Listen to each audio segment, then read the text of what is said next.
Clock wise ಇರ್ತೀವ, clockwise. ತಲೆ ಕೆಟ್ಟವರು ವಿಧಾನಸಭೆಗೋ ಪಾರ್ಲಿಮೆಂಟ್ಗೋ ಹೋಗಿ ಒಂದು ಕಾನೂನು ಮಾಡಿ ನಾಳೆಯಿಂದ ದೇಶದಲ್ಲಿ ಆರ್ತಿಯನ್ನ ಆಂಟಿ ಕ್ಲಾಕ್ ವೈಸ್ ಎತ್ತಬೇಕು ಅಂತ ಕಾನೂನು ಮಾಡಿದ್ರೆ ನಮ್ಗೆ ತೊಂದರೆ ಆಗುತ್ತಾ ಇಲ್ವಾ? ಇದನ್ನೇ ಶಾಸಕಾಂಗದ ಸ್ವೇಚ್ಛಾಚಾರ ಮಾಡಿರ್ತಕ್ಕಂಥ ಕಾನೂನನ್ನ ಮಂಗಳೂರಿನಲ್ಲಿ 100% ಜಾರಿ ಮಾಡ್ತಾರೆ. ಯಾಕೆಂದ್ರೆ ಅವರು ರೂಲ್ ಮೈಂಡ್. ನಮ್ ಕೋಲಾರಕ್ಕೆ ಬಂದ್ರೆ ಅರ್ಧಂಬರ್ಧ ಮಾಡ್ತಾರೆ. ಯಾಕೆಂದ್ರೆ ಕೆಲವ್ರು ಕೇಳ್ತಾರೆ, ಎಲ್ಲರೂ ಕೇಳಲ್ಲ. ಯಾದಗಿರಿಗೆ ಹೋದ್ರೆ ಮಾಡೋದೇ ಇಲ್ಲ, ಯಾಕೆಂದ್ರೆ ಬಡವರವರು ಕೇಳೋದೇ ಇಲ್ಲ. ಈ ರೀತಿ ಒಂದು ಕಡೆ 100% ಜಾರಿ, ಇನ್ನೊಂದು ಕಡೆ ಅರ್ಧಂಬರ್ಧ ಜಾರಿ, ಇನ್ನೊಂದು ಕಡೆ ಜಾರಿನೇ ಮಾಡೋದು. ಇದನ್ನ ಕಾರ್ಯಾಂಗದ ಸ್ವೇಚ್ಛಾಚಾರ. ಅದೇ ರೀತಿ ನೀವು ನ್ಯಾಯಾಂಗದ ಸ್ವೇಚ್ಛಾಚಾರವನ್ನು ನೋಡಬಹುದು. ಎ ಅನ್ನೋನು ಬಿ ಅನ್ನೋನ ಮರ್ಡರ್ ಮಾಡಿದ್ದಾನೆ. ಎ ಮೇಲೆ ಕೇಸ್ ರಿಜಿಸ್ಟರ್ ಆಯಿತು, ಕೋರ್ಟ್ನಲ್ಲಿ ವಿಚಾರ ಆಯಿತು, ಅವನು ತಪ್ಪಿತಸ್ಥ ಅಂತ ರುಜುವಾಯಿತು. ಜಡ್ಜು ಅವನಿಗೆ ಮರಣದಂಡನೆಯನ್ನು ವಿಧಿಸಿದ್ರು.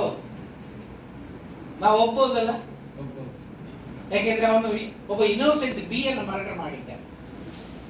ಆದ್ರೆ ಅಡಿಕೆ ಕೊಂದವನಿಗೆ ಮರಣದಂಡನೆ ಕೊಟ್ಟರೆ ನಾವು ಒಪ್ಪೋಕ್ ಸಾಧ್ಯನಾ? ಏನ್ ಹೇಳಿ? ಇಲ್ಲ. ಇದನ್ನೇ ನ್ಯಾಯಾಂಗದ ಸ್ವೇಚ್ಛಾಚಾರ.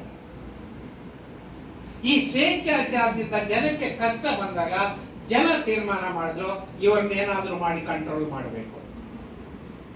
ಕಂಟ್ರೋಲ್ ಮಾಡೋದು ಹೆಂಗೆ ಅನ್ನೋ ಪ್ರಶ್ನೆ ಬಂದಾಗ ಶಾಸಕಾಂಗಕ್ಕೆ ಒಂದು ನಿಯಮ ರಚಿಸಿದ್ರು, ಕಾರ್ಯಾಂಗಕ್ಕೆ ಬೇರೆ ನಿಯಮ, ನ್ಯಾಯಾಂಗಕ್ಕೆ ಬೇರೆ ನಿಯಮ. ಈ ಸಂಸ್ಥೆಗಳು ಆ ನಿಯಮಗಳ ಪ್ರಕಾರ ನಡ್ಕೋಬೇಕು ಅನ್ನೋದು ಜನ ಅಭಿಪ್ರಾಯ. ಅದೇ ರೀತಿ ನಿಮ್ಮ ಹಕ್ಕುಗಳೇನು, ನಿಮ್ಮ ಕರ್ತವ್ಯಗಳೇನು, ಕೇಂದ್ರ ಸರ್ಕಾರ ಅಂದ್ರೇನು, ರಾಜ್ಯ ಸರ್ಕಾರ ಅಂದ್ರೇನು, ಅದರ ಅಧಿಕಾರ ವ್ಯಾಪ್ತಿ ಏನೋ, ಇದರ ಅಧಿಕಾರ ವ್ಯಾಪ್ತಿ, ಈ ದೇಶ ಯಾವ ತತ್ವಗಳು, ಪ್ರಜಾಪ್ರಭುತ್ವನ, ಸರ್ವಾಧಿಕಾರನ, ಜಾತ್ಯತೀತನ, ಧರ್ಮಾಂಧತೆನ, ಸಾಮಾಜಿಕ ನ್ಯಾಯನ, ಮೆರಿಟೋರಿಯಸ್ ಸೊಸೈಟಿನ. ಈ ರೀತಿ ನಿಯಮಗಳು, ಹಕ್ಕುಗಳು, ಕರ್ತವ್ಯಗಳು, ಸಂಬಂಧಗಳು, ತತ್ವಗಳು ಇವನ್ನೆಲ್ಲ ಒಟ್ಟಿಗೆ ಸೇರಿದ್ರೆ ಅಂತಹ ಒಂದು ಕೃತಿಯನ್ನ ಸಂವಿಧಾನ ಅಂತ ಕರೀತಾರೆ. ಜಗತ್ತಿನಲ್ಲಿ ಈ ರೀತಿ ಸಂವಿಧಾನಗಳು ಬಂದವು. ಇವತ್ತು ಜಗತ್ತಿನ 199 ದೇಶಗಳ ಪೈಕಿ ಸರಿಸುಮಾರು 190 ದೇಶಗಳು ತಮ್ಮದೇ ಆದಂತ ಸಂವಿಧಾನವನ್ನ ಹೊಂದಿವೆ. ಆಯಾ ದೇಶದ ಜನ ತಮ್ಮ ತಮ್ಮ ಸಂವಿಧಾನವನ್ನ ಓದ್ತಾ ಇದ್ದಾರೆ, ಅರ್ಥ ಮಾಡ್ಕೊಳ್ತಾ ಇದ್ದಾರೆ, ಅದರಂತೆ ನಡ್ಕೊಳ್ಳುವಂತ ಪ್ರಯತ್ನ ಮಾಡ್ತಾ ಇದ್ದಾರೆ. ಜಗತ್ತಿನ ಜನ ಸಂವಿಧಾನದ ಆಡಳಿತವನ್ನ ಬಯಸ್ತಾ ಇದ್ದಾರೆ. ನೀವ್ ಯಾರಾದ್ರೂ ಆಳ್ರಪ್ಪ, ಯಾವ ಪಕ್ಷನಾದ್ರೂ ಆಡಿ, ಕಾಂಗ್ರೆಸ್ನವರ, ಕಮ್ಯುನಿಸ್ಟ್ನವರ, ಭಾಜಪನವರ, ಜನತಾ ದಳದವರ, ತೆಲುಗು ದೇಶಂನವರ, DMK-ನವರ, ನೀವ್ ಯಾರಾದ್ರೂ ಆಳಿ, ಆದ್ರೆ ಸಂವಿಧಾನದ ಪ್ರಕಾರ ಆಡಳಿತ ನೀಡಿ ಅನ್ನೋದು ಜಗತ್ತಿನ ಜನರ ಕೂಗು. ಜಗತ್ತು ಈ ರೀತಿ ಇದ್ದಾಗ ನಾವು ಎಷ್ಟು ಜನ ನಮ್ಮ ಸಂವಿಧಾನವನ್ನು ಓದಿದ್ದೀವಿ? ನಿಮ್ ಪೈಕಿ ಇಷ್ಟು ಜನ ನಾವೆಲ್ಲ ಇಲ್ಲಿ ಕೂತಿದ್ದೀವಿ, ನಾನು ಸಂವಿಧಾನ ಓದಿದ್ದೀನಿ ಸರ್, ಅದರಂತೆ ನಡ್ಕೊಳ್ತಾ ಇದ್ದೀನಿ ಅಂತ ಎದೆ ಮೇಲೆ ಕೈ ಇಟ್ಕೊಂಡು ಕೈ ಎತ್ತರಿ. ಒಬ್ಬರಿಲ್ಲ. ನೀವು ಮಾತ್ರ ಅಲ್ಲ, ಕಳೆದ 7 ವರ್ಷಗಳಲ್ಲಿ ಇಡೀ ರಾಜ್ಯದಲ್ಲಿ, ಇಡೀ ದೇಶದಲ್ಲಿ ನಾನು ಈ ಪ್ರಶ್ನೆ ಕೇಳ್ತಾ ಇದ್ದೀನಿ, ನನಗೆ ಉತ್ತರನೇ ಸಿಕ್ಕಿ. ನಾವು ಓದ್ಲಿಲ್ಲ. ಜಗತ್ತಿನ ಜನ ಓದ್ತಾ ಇದ್ದಾರೆ, ಅದರಂತೆ ನಡ್ಕೊಳ್ತಾ ಇದ್ದಾರೆ. ನಾವು ಓದ್ತಾ ಇಲ್ಲ, ಅದರಂತೆ ನಡ್ಕೊಳ್ತಾನ. ಇದು ಇವತ್ತಿನ ಪರಿಸ್ಥಿತಿ. ಸರ್ಕಾರಗಳು ಸಂವಿಧಾನವನ್ನ ಜನಸಾಮಾನ್ಯರಿಗೆ ತಿಳಿಪಡಿಸ್ತಕ್ಕಂಥ ಕೆಲಸ ಮಾಡ್ತಾ ಇಲ್ಲ. ನಾವು ಕೂಡ ಸ್ವಇಚ್ಛೆಯಿಂದ ಮಾರ್ಕೆಟ್ಗೆ ಹೋಗಿ ಒಂದು 100 ರೂಪಾಯಿ ಕೊಟ್ಟು ಒಂದು ಪುಸ್ತಕ ತಕೊಂಡು ಓದುವಂತ ಮನಸ್ಥಿತಿಯನ್ನ ನಾವು ಬೆಳೆಸ್ಕೊಳ್ಳಿ. ₹100 ಇದ್ರೆ ಮಸಾಲೆ ದೋಸೆ ತಿಂದ್ಬಿಡೋಣ. ಪುಸ್ತಕ ತಗೊಂಡು ಓದಬೇಕು ಅಂತ ಮೇಡಮ್ ಅವ್ರು ಹೇಳಿದಂಗೆ ಕಾಲೇಜ್ ಶಿಕ್ಷಣದಲ್ಲಿ ಸಂವಿಧಾನ ಅಂತಕ್ಕಂಥದ್ದು ಒಂದು ಪಠ್ಯ ಇದೆ. ಆದ್ರೆ ಯಾವ ಮೇಷ್ಟ್ರು ಕೂಡ ಸಂವಿಧಾನದಲ್ಲಿ ಒಂದು ಶಿಕ್ಷಣನ ಪಡೆದು ಪಾಠ ಮಾಡ್ತಾ ಇಲ್ಲ. ನಾನು ಓದ್ ಕಡೆ ಎಲ್ಲ ಕೇಳಿದ್ದೀನಿ, ಫಿಸಿಕ್ಸ್ ಮೇಷ್ಟ್ರು, ಕೆಮಿಸ್ಟ್ರಿ ಮೇಷ್ಟ್ರು, ಫಿಸಿಕಲ್ ಎಜುಕೇಶನ್ ಮೇಷ್ಟ್ರು, ಇಂಗ್ಲಿಷ್ ಮೇಷ್ಟ್ರು, ಇವರು ಸಂವಿಧಾನನ ಪಾಠ ಮಾಡ್ತಾ ಇದ್ದಾರೆ. ಆದ್ರೆ ಸಂವಿಧಾನ ಓದ್ಕೊಂಡಿರ್ತಕ್ಕಂಥ ಒಬ್ಬ ಜಡ್ಜ್ ಬಂದು ಪಾಠ ಮಾಡ್ತಾ ಇಲ್ಲ, ಒಬ್ಬ ಲಾಯರ್ ಬಂದು ಪಾಠ ಮಾಡ್ತಾ ಇಲ್ಲ, ಒಬ್ಬ ಲಾ ಟೀಚರ್ ಬಂದು ಪಾಠ ಮಾಡ್ತಾ ಇಲ್ಲ. ಇದನ್ನ ನೀವು ಅರ್ಥ ಮಾಡ್ಕೊಳ್ಳಿ. ಹಾಗಾಗಿ ಕಾಲೇಜ್ ಮಕ್ಕಳು ಸಂವಿಧಾನನ ಹೆಂಗ್ ಓದ್ತಾ ಇದ್ದಾರೆ ಅಂತಂದ್ರೆ, ಏನಾದ್ರೂ ಮಾಡಿ ಒಂದು ಎಸ್ ನೋ ಪ್ರಶ್ನೆ ಬರೋದೇ ಹಂಗೆ, ಥಿಯರಿ ಇರೋದಿಲ್ಲ, ಆಬ್ಜೆಕ್ಟಿವ್ ಟೆಸ್ಟ್, ಅದರಲ್ಲಿ 35-40% ಮಾರ್ಕ್ಸ್ ತಗೊಳ್ಳೋದು ಮಾತ್ರ ನೀವು ಓದ್ತಾ ಇದ್ದೀರಿ. ಮೇಡಮ್ ಅವ್ರು ಹೇಳಿದ್ರು, ಅದು ಆ ರೀತಿ ಅಲ್ಲ. ನಮ್ಮ ಬದುಕಿನಲ್ಲಿ ನಾವು ಅಳವಡಿಸಿಕೊಂಡು ಅದರಂತೆ ನಡ್ಕೊಳ್ತಕ್ಕಂಥ ಸಂವಿಧಾನದ ಶಿಕ್ಷಣ ಇವತ್ತು ಅವಶ್ಯಕತೆ ಇದೆ. ಆ ದಿಕ್ಕಿನಲ್ಲಿ ಶಿವಪ್ಪ ಅವರು ಹೇಳಿದಂಗೆ 7 ವರ್ಷಗಳ ಹಿಂದೆ ನಾನು ಈ ಪುಸ್ತಕನ ಬರೆದೆ. ಅಲ್ಲಿಂದ ನಾನು ನನ್ನ ಬಳಗ ಆ ಅಭಿಯಾನದಲ್ಲಿ ನಾವು ತೊಡಗಿಸ್ಕೊಂಡು ಆ ಅಭಿಯಾನದ ಒಂದು ಭಾಗವಾಗಿನೇ ಇವತ್ತು ಶಿವಪ್ಪ ಅವರು ಇಲ್ಲಿ ಬಂದಿರೋದು, ಪಂಡಿತ್ ಅವರು ಬಂದಿರೋದು, ವಿಜಯ್ ಕುಮಾರ್, ನಾವೆಲ್ಲ ಕಳೆದ 7 ವರ್ಷಗಳಿಂದ ಈ ಕಾಯಕ ಮಾಡ್ಕೊಂಡು ಇವತ್ತು ನಿಮ್ಮ ಮುಂದೆ ಇಲ್ಲಿ ನನ್ನ ಉದ್ದೇಶ ಎಲ್ಲ ಸಂವಿಧಾನ ನಾವು ಯಾಕೆ ಓದಲಿಲ್ಲ ಅಂತ ಪ್ರಶ್ನೆ ನಾನು ಹಾಕೊಂಡಾಗ, ಸಂವಿಧಾನ ಒಂದು ಕಥೆ ಅಲ್ಲ, ಅದೊಂದು ಕಾದಂಬರಿ ಅಲ್ಲ, ಅದೊಂದು ಪೊಯೆಟ್ರಿ ಅಲ್ಲ, ಅದೊಂದು ಫಿಕ್ಷನ್ ಅಲ್ಲ.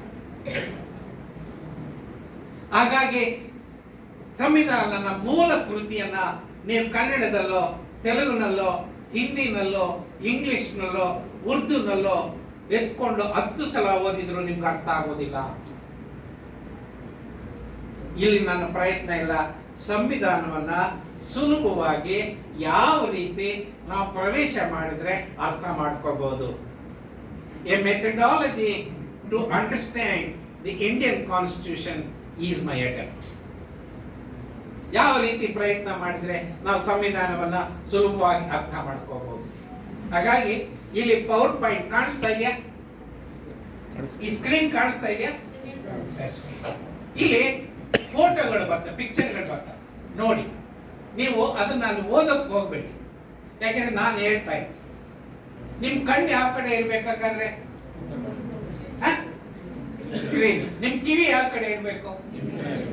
2 ಕೆಲಸ ಮಾಡ್ಬೇಕು. ನೀವು ಮಾಡ್ತೀರಾ?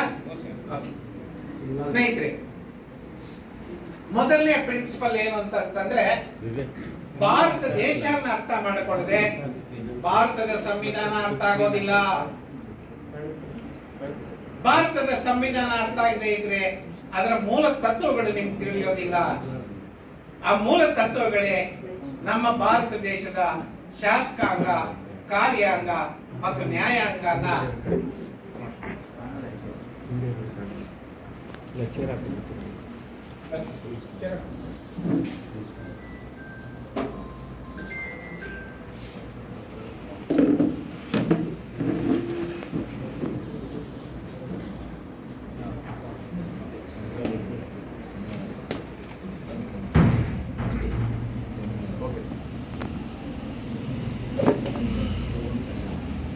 ಮೊದಲನೇ ಪ್ರಿನ್ಸಿಪಲ್ ಏನು ಅಂತಂದ್ರೆ, ಭಾರತ ದೇಶನ ಅರ್ಥ ಮಾಡ್ಕೊಳ್ಳದೆ ಭಾರತದ ಸಂವಿಧಾನ ಅರ್ಥ ಆಗೋಲ್ಲ.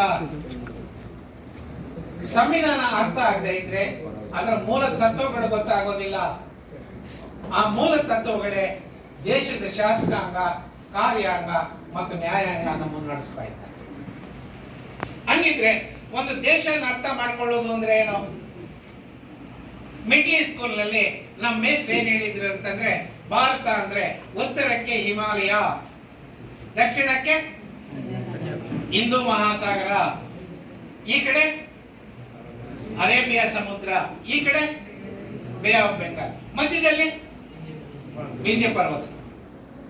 ನಿಮ್ ಮೇಷ್ಟ್ರು ಏನಾದ್ರೂ ಜಾಸ್ತಿ ಹೇಳಿದ್ದಾರೆ? ನಮ್ಮೆಷ್ಟು ಹೇಳಿರೋದು ಅಷ್ಟೇ. ಅಂದ್ರೆ ದೇಶ ಅಂದ್ರೆ ಇಷ್ಟೇನಾ?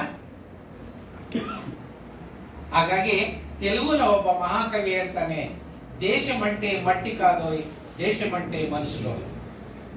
A nation is made of not just land, a nation is made of its people. ಆ ಜನರ ಬಗ್ಗೆ ನಾವು ತಿಳ್ಕೋಬೇಕು. ಆ ಜನರ ಬಗ್ಗೆ ತಿಳ್ಕೊಳ್ಳೋದು ಅಂದ್ರೆ ಏನು? ಅವರ ಇತಿಹಾಸ ತಿಳ್ಕೋಬೇಕು, ಅವರ ಮೂಲ ಯಾವುದು ಅಂತ ತಿಳ್ಕೋಬೇಕು, ಧರ್ಮ ಯಾವುದು, ಜಾತಿ ಯಾವುದು, ಆರ್ಥಿಕ ಸಾಮಾಜಿಕ ಸಂಬಂಧಗಳೇನು, ಮೌಲ್ಯಗಳೇನು, ಸಂಸ್ಕೃತಿ ಏನು, ಉಪಸಂಸ್ಕೃತಿ ಏನು, ಭಾಷೆಗಳೇನು, ಇವು ಒಟ್ಟು ತಿಳ್ಕೊಂಡ್ರೆ ಆ ದೇಶದ ಬಗ್ಗೆ ನಿಮ್ಗೆ ಗೊತ್ತಾಗುತ್ತೆ. ಹಂಗಿದ್ರೆ ಈ ಒಂದೊಂದು ಹೆಡ್ಡಿಂಗ್ ಬಗ್ಗೆ ನಿಮ್ಗೆ ಆಳವಾದಂತ ಅಧ್ಯಯನ ಬೇಕಾ? ಇಲ್ಲ, ನಿಮ್ಗೆ ಕನಿಷ್ಠ ತಿಳುವಳಿಕೆ ಇದ್ರೆ ಸಾಕು. 5,000 ವರ್ಷಗಳ ಭಾರತ ದೇಶದ ಚರಿತ್ರೆಯನ್ನ ನಿಮ್ಗೆ 3 ಮಿನಿಟ್ ನಲ್ಲಿ ಹೇಳ್ತೀನಿ ನೋಡಿ. ಭಾರತ ದೇಶದ ಚರಿತ್ರೆಯನ್ನ 3 ಭಾಗ ಮಾಡಿದ್ದಾರೆ. ಪ್ರಾಚೀನ ಇತಿಹಾಸ, ಮಧ್ಯಕಾಲೀನ ಇತಿಹಾಸ, ಆಧುನಿಕ ಇತಿಹಾಸ. ಪ್ರಾಚೀನ ಇತಿಹಾಸ ಅಂತಂದ್ರೆ ಸಿಂಧೂ ನಾಗರಿಕತೆಯಿಂದ ಹಿಡಿದು 10ನೇ ಶತಮಾನದ ಮಧ್ಯಭಾಗದವರೆಗೂ. ಮುಖ್ಯವಾಗಿ ಈ ಕಾಲಮಾನದಲ್ಲಿ ಸಿಂಧೂ ನಾಗರಿಕತೆ ಬರುತ್ತೆ, ಮಗಧರು ಬರ್ತಾರೆ, ಮೌರ್ಯರು ಬರ್ತಾರೆ,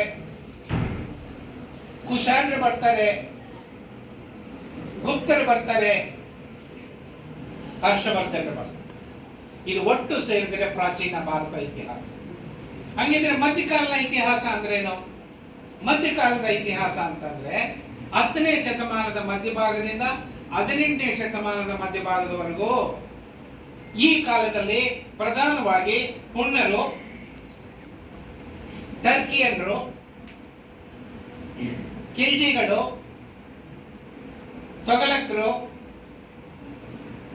ಆಫ್ಘನ್ರು, ಪರ್ಷಿಯಾದವರು, ಮೊಘಲ್. ಇದು ಮಧ್ಯಕಾಲೀನ ಭಾರತ ಇತಿಹಾಸ. ಹಂಗಿದ್ರೆ ಮಾಡರ್ನ್ ಇಂಡಿಯನ್ ಹಿಸ್ಟ್ರಿ ಅಂದ್ರೆ ಏನು? 18ನೇ ಶತಮಾನದ ಮಧ್ಯಭಾಗದಿಂದ ಇವತ್ತಿನವರೆಗೂ ಇರ್ತಕ್ಕಂಥ ಈ ಕಾಲಮಾನನ ನಾವು ಮಾಡರ್ನ್ ಇಂಡಿಯನ್ ಹಿಸ್ಟ್ರಿ ಅಂತ. ಈ ಕಾಲಮಾನದಲ್ಲಿ ಪ್ರಧಾನವಾಗಿ ನಮ್ಮನ್ನು ಆಳಿದಂತವರು ಪೋರ್ಚುಗೀಸರು, ಡಚ್ಚರು, ಬ್ರಿಟಿಷರು, ಫ್ರೆಂಚರು. 1947ರಲ್ಲಿ ಭಾರತಕ್ಕೆ ಸ್ವಾತಂತ್ರ್ಯ ಬಂತು. 1950ರಲ್ಲಿ ಜಗತ್ತಿನ ಅತಿ ದೊಡ್ಡ ಲಿಖಿತ ಸಂವಿಧಾನವನ್ನು ಒಪ್ಪಿ ಭಾರತ ಗಣರಾಜ್ಯ. 2025 ನವೆಂಬರ್ 15ನೇ ತಾರೀಕು ನಾವು ಎಲ್ಲಿದ್ದೀವಿ? 18ನೇ ತಾರೀಕು ಎಲ್ಲಿದ್ದೀವಿ? ನಮ್ಮಲ್ಲಿ 2 ಟೈಪ್ ಆಫ್ ಲೈಟ್ ಇದೆ ಗೊತ್ತಾ? ಒಂದು ಯಾವ್ದು ಹೇಳಿ? Tube light. ಇನ್ನೊಂದು ಸ್ವಿಚ್ ಹಾಕಿದ ತಕ್ಷಣ ಹತ್ಕೊಳ್ಳೋದು ಯಾವ್ದು? Tube light. ಸ್ವಲ್ಪ ನಿಧಾನ ಅಲ್ವಾ?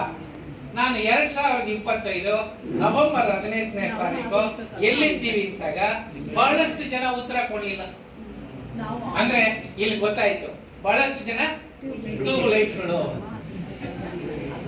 ಇರ್ಲಿ ಸ್ನೇಹಿತರೆ, ನಿಮ್ಗೆ ಇಷ್ಟು ಗೊತ್ತಾದ್ರೆ ಪಾಳೆಗಾರಿ ಪದ್ಧತಿ ಅಂದ್ರೆ ಏನು, ರಾಜತ್ವ ಅಂದ್ರೆ ಏನು, ಸಾಮಂತಶಾಹಿ ಅಂದ್ರೆ ಏನು, ವಸಾಹತುಶಾಹಿ ಅಂದ್ರೆ ಏನು ಅಂತ ನಿಮ್ಗೆ ಗೊತ್ತಾಗುತ್ತೆ. ಅವುಗಳು ನಿಮ್ಗೆ ಅರ್ಥ ಆದಾಗ ಸಂವಿಧಾನದಲ್ಲಿ ಪ್ರಜಾಪ್ರಭುತ್ವ ಅರ್ಥ ಆಗುತ್ತೆ. Without understanding monarchy, colonialism, feudalism, my friends, it is not possible to understand what is democracy under the Indian Constitution. ಈ ಮುಖಾಂತರ ದೇಶನ ಅರ್ಥ ಮಾಡಿಕೊಂಡು ನೀವು ಸಂವಿಧಾನನ ಪ್ರವೇಶ ಮಾಡಿದ್ರೆ ನಿಮಗೆ ಡೆಮೋಕ್ರಸಿ ಅರ್ಥ. ಎರಡನೇ, ನಮಗೆ ಭಾರತದ ನಮ್ಮ ಮೂಲ ಯಾವುದು? ನಾನು ಯಾರು? ನಮ್ಮ ತಂದೆ ಎಲ್ಲಿಂದ ಬಂದ್ರು, ನಮ್ಮ ತಾತ ಎಲ್ಲಿಂದ ಬಂದ್ರು, ನಮ್ಮ ಮುತ್ತಾತ ಎಲ್ಲಿಂದ ಬಂದ್ರು ಅಂತ ನಾವು ಹುಡುಕ್ತಾ ಹೋದ್ರೆ ಭಾರತ ದೇಶಕ್ಕೆ ಒಂದು ಕಾಲದಲ್ಲಿ ಹೊರಗಡೆಯಿಂದ ಆಹಾರವನ್ನು ಹುಡುಕಿಕೊಂಡು ಬಂದರು. ಮತ್ತೊಂದು ಕಾಲದಲ್ಲಿ ಫಲವತ್ತಾದ ಕೃಷಿ ಭೂಮಿ ಇದೆ ಅಂತ ಕೃಷಿಗಾಗಿ ಬಂದರು. ಮತ್ತೊಂದು ಕಾಲದಲ್ಲಿ ಭಾರತ ದೇಶದಲ್ಲಿ ಮಾರುವಂತ ಸರಕು ಇದೆ, ಕೊಂಡುಕೊಳ್ಳುವಂತ ಸರಕು ಇದೆ ಅಂತ ವ್ಯಾಪಾರಸ್ಥರು ಬಂದರು. ಮತ್ತೊಂದು ಕಾಲದಲ್ಲಿ ಭಾರತ ದೇಶಕ್ಕೆ ಪ್ರವಾಸಿಗರು ಬಂದರು, ಟೂರಿಸ್ಟ್. ಬೇಲೂರು, ಹಳೇಬೀಡು, ಕಂಚಿ, ಕಾಳಸ್ತಿ, ಮಧುರೈ, ತಾಜ್ ಮಹಲ್, ಇಂಥ ಎಲ್ಲ ಪವಿತ್ರವಾದಂತ ಶಿಲ್ಪಕಲೆಯನ್ನ ನೋಡೋಣ ಅಂತ ಜನ ಬಂದರು. ಇಲ್ಲಿ ಸಂಗೀತ ಇದೆ, ಸಾಹಿತ್ಯ ಇದೆ, ನೃತ್ಯ ಇದೆ. ಪ್ರತಿಯೊಂದು ಹಳ್ಳಿಗೂ ಒಂದು ವಿಶೇಷವಾದಂತಹ ಒಂದು ಜನಪದ ಇದೆ, ಒಂದೊಂದು ನೃತ್ಯ ಇದೆ. ತಮಿಳುನಾಡಿಗೆ ಹೋದ್ರೆ ನಿಮಗೆ ಭರತನಾಟ್ಯಂ ಸಿಗುತ್ತೆ, ಆಂಧ್ರಕ್ಕೆ ಬಂದ್ರೆ ನಿಮಗೆ ಕೂಚಿಪುಡಿ ಸಿಗುತ್ತೆ, ಕರ್ನಾಟಕಕ್ಕೆ ಬಂದ್ರೆ ಯಕ್ಷಗಾನ ಸಿಗುತ್ತೆ, ಕೇರಳಕ್ಕೆ ಹೋದ್ರೆ ಕಥಕ್ಕಳಿ ಸಿಗುತ್ತೆ, ಒರಿಸ್ಸಾಗೆ ಹೋದ್ರೆ ಒರಿಯಾ ಡ್ಯಾನ್ಸ್ ಸಿಗುತ್ತೆ. ಒಂದೊಂದು ಪ್ರದೇಶದಲ್ಲಿ ಒಂದೊಂದು ನೃತ್ಯ ಇದೆ, ಒಂದೊಂದು ಸಂಗೀತ ಇದೆ, ಒಂದೊಂದು ಜನಪದ ಇದೆ. ಇದನ್ನೆಲ್ಲ ನೋಡಿ ಆನಂದಿಸೋಣ ಅಂತ ಟೂರಿಸ್ಟ್ ಹೊರಗಡೆಯಿಂದ ಬಂದರು. ಮತ್ತೆ ಕೆಲವರು ಭಾರತ ದೇಶಕ್ಕೆ ಬಂದರು, ಅವರು ಜ್ಞಾನಾರ್ಜನೆಗಾಗಿ ಬಂದರು. ನೋಡಿ, ಇಲ್ಲೊಂದು ಫೋಟೋ ಕೊಟ್ಟಿದ್ದೀನಿ. ನಳಂದ ಯೂನಿವರ್ಸಿಟಿ. ನಳಂದ ಯೂನಿವರ್ಸಿಟಿ ಭಾರತ ದೇಶದಲ್ಲಿ ಇದ್ದಾಗ there were more than 300 international universities in India. They were teaching more than 3,000 subjects. Lakhs of students came from outside for learning. ಲಕ್ಷಾಂತರ ಜನ ವಿದ್ಯಾರ್ಥಿಗಳು ಹೊರದೇಶಗಳಿಂದ ಭಾರತಕ್ಕೆ ಜ್ಞಾನಾರ್ಜನೆಗಾಗಿ ಬಂದರು. ಮತ್ತೆ ಕೆಲವರು ಭಾರತ ದೇಶಕ್ಕೆ ಬಂದರು, ಅವರ ಆಕ್ರಮಣಕಾರರಾಗಿ ಬಂದರು ಮತ್ತು ದಾಳಿಕೋರರಾಗಿ ಬಂದರು, ಅಗ್ರೆಸಾರ್ಸ್ ಅಂಡ್ ಇನ್ವೇಡರ್ಸ್.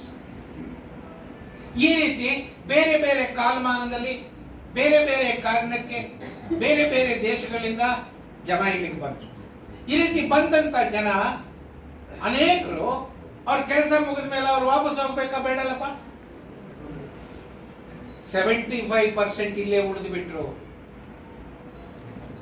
ಈ ರೀತಿ ಉಳಿದೋದಂತ ಜನ ಯಾರವರು ಅಂತ ನಾವು ಹುಡುಕಿದಾಗ ಅವರು ಬೇರೆ ಬೇರೆ ರೇಸಸ್ ಸೇರಿದವರು. ಪ್ರೊಟೋ ಆಸ್ಟ್ರಲಾಯ್ಡ್, ಪ್ಯಾಲಿಯೋ ಮೆಡಿಟರೇನಿಯನ್, ಕ್ಯಾಕಸಾಯ್ಡ್, ನೀಗ್ರಾಯ್ಡ್, ಮಂಗಲಾಯ್ಡ್, ಈ ರೇಸಸ್ ಸೇರಿ ಅವರು ಬೇರೆ ಬೇರೆ ದೇಶಗಳಿಂದ ಬಂದವರು. ಇಲ್ಲಿ ನೋಡಿ, ಆರ್ಯರು ಬಂದರು, ಪರ್ಷಿಯಾದವರು ಬಂದರು, ಗ್ರೀಕರು, ಹುನ್ನರು, ಅರಬರು, ಟರ್ಕಿಯನ್ರು, ಆಫ್ರಿಕಾ, ಮಂಗೋಲಿಯನ್, ಯುರೋಪಿಯನ್, ಈ ದೇಶಗಳಿಂದ ಭಾರತ ದೇಶಕ್ಕೆ ಬಂದರು. ಅವರು ಯಾವ ಭಾಷಾ ಕುಟುಂಬಗಳಿಂದ ಬಂದರು ನೋಡಿ. Indo Iranian, Tibeto Burmese, Indo European, Dravidian, ಏಷ್ಯೋ Asiatic, Andamanese and Indo Iranian, ಈ ಭಾಷಾ ಕುಟುಂಬಗಳಿಂದ ಭಾರತ ದೇಶಕ್ಕೆ ಜನ ಬಂದರು. ಹೊರಗಡೆಯಿಂದ ಬಂದವರು ಭಾರತ ದೇಶದಲ್ಲಿ ಇದ್ದವರು ಒಂದೇ ಧರ್ಮಕ್ಕೆ ಸೇರಿದವರಲ್ಲ, ಅವರು ಬೇರೆ ಬೇರೆ ಧರ್ಮಕ್ಕೆ ಸೇರಿದವರು. ಭಾರತ ದೇಶದಲ್ಲಿ ಹಿಂದೂಗಳಿದ್ದಾರೆ, ಮುಸಲ್ಮಾನರಿದ್ದಾರೆ, ಇಲ್ಲಿ ಕ್ರೈಸ್ತರಿದ್ದಾರೆ, ಇಲ್ಲಿ ಬೌದ್ಧರಿದ್ದಾರೆ, ಇಲ್ಲಿ ಜೈನರಿದ್ದಾರೆ, ಇಲ್ಲಿ ಸಿಖ್ಖರಿದ್ದಾರೆ, ಇಲ್ಲಿ ಪಾರ್ಸಿಗಳಿದ್ದಾರೆ. ಇದರ ಹೊರಗಡೆ ಇಲ್ಲಿ ಬುಡಕಟ್ಟು ಜನಾಂಗ ಇದ್ದಾರೆ. The tribal people in India say we are not Hindus, we are not Muslims, we are not Christians. ನಮ್ಮ ನಂಬಿಕೆಗಳೇ ಬೇರೆ, ನಮ್ಮ ಆಚಾರ ವಿಚಾರಗಳೇ ಬೇರೆ, ನಮ್ಮ ದೇವರುಗಳೇ ಬೇರೆ ಅಂತ ಈ ಟ್ರೈಬಲ್ ಪೀಪಲ್. ಈ ರೀತಿ ಬೇರೆ ಬೇರೆ ರೇಸು, ಬೇರೆ ಬೇರೆ ಭಾಷೆ, ಬೇರೆ ಬೇರೆ ದೇಶ, ಬೇರೆ ಬೇರೆ ಧರ್ಮ. ಇವರು ಯಾರ್ಯಾರು ಬಂದ್ರಲ್ಲ ಅವರು ಒಂದೊಂದು ಕಡೆ ಉಳಿಲಿಲ್ಲ. ವ್ಯಾಪಾರಕ್ಕೆ ಬಂದವರು ಕಲ್ಕತ್ತಾನಲ್ಲಿ ಉಳಿಲಿಲ್ಲ, ಅವರು ಮದ್ರಾಸ್ಗೂ ಬಂದುಬಿಟ್ರು. ಗಂಗಾ ನದಿ ದಡಕ್ಕೆ ಕೃಷಿ ಮಾಡೋಣ ಅಂತ ಬಂದವರು ಕಾವೇರಿ ಬೇಸಿನ್ಗೂ ಬಂದುಬಿಟ್ರು. ಈ ರೀತಿ ಇಡೀ ದೇಶ ಸ್ಪ್ರೆಡ್ ಆಗೋದ್ರು. ಸ್ಪ್ರೆಡ್ ಆಗಿದ್ದಲ್ಲದೆ ಇಂಟರ್ ಮಿಂಗಲ್ ಆಗೋಯ್ತು. ಒಬ್ಬರಲ್ಲಿ ಮತ್ತೊಬ್ಬರು ಬೆರ್ತೋದ್ರು. ಅದರ ಪರಿಣಾಮವಾಗಿ ಭಾರತ ದೇಶದಲ್ಲಿ ಇಷ್ಟು ಧರ್ಮಗಳಿವೆ, ಇಷ್ಟು ಭಾಷೆಗಳಿವೆ ಅಂತಂದ್ರೆ ಅದರ ಜೊತೆಗೆ ಜಾತಿಗಳು ಎಷ್ಟಿವೆ ಗೊತ್ತಾ? There are 4,635 castes and sub-castes in India. 4,635 ಜಾತಿಗಳು, ಉಪಜಾತಿಗಳು ಭಾರತ ದೇಶದಲ್ಲಿ. ಈ ರೀತಿ ಮಿಶ್ರ ಆಗ್ಬಿಟ್ಟು ಈಗ ನನ್ನನ್ನು ನೋಡಿ ನೀವು ನಮ್ಮ ತಂದೆ ಯಾವ ದೇಶದವರು, ನಮ್ಮ ತಾತ ಯಾರು, ನಮ್ಮ ಮುತ್ತಾತ ಯಾರು, ನನ್ನ ಮೂಲ ಯಾವುದು ಅಂತ ನೀವು ಹೇಳಕ್ಕಾಗತ್ತಾ? ಯಾವ ರೇಸ್ ಅಂತ ಹೇಳಕ್ಕಾಗತ್ತೇನ್ರಿ? ನಾನು ನಿಮ್ಮನ್ನ ಹೇಳಕ್ಕಾಗತ್ತಾ? ಇಲ್ಲ. ನಾವ್ ಯಾವ ದೇಶದಿಂದ ಬಂದವ್ರು ಹಂಗಾದ್ರೆ ಹೇಳಕ್ಕಾಗತ್ತಾ? ಇಲ್ಲ. ನಿಮ್ಮನ್ನ ಹೇಳಕ್ಕಾಗತ್ತಾ ನಾನು? ಇಲ್ಲ. ಆದ್ರೆ ಇಲ್ಲಿ ಕೂತಿರ್ತಕ್ಕಂಥ ನಿಮಗೋ ನನಗೋ ಒಂದು ಕಾಮನ್ ಫ್ಯಾಕ್ಟರ್ ಇದೆ. ಏನ್ ಹೇಳಿ ನಾವು?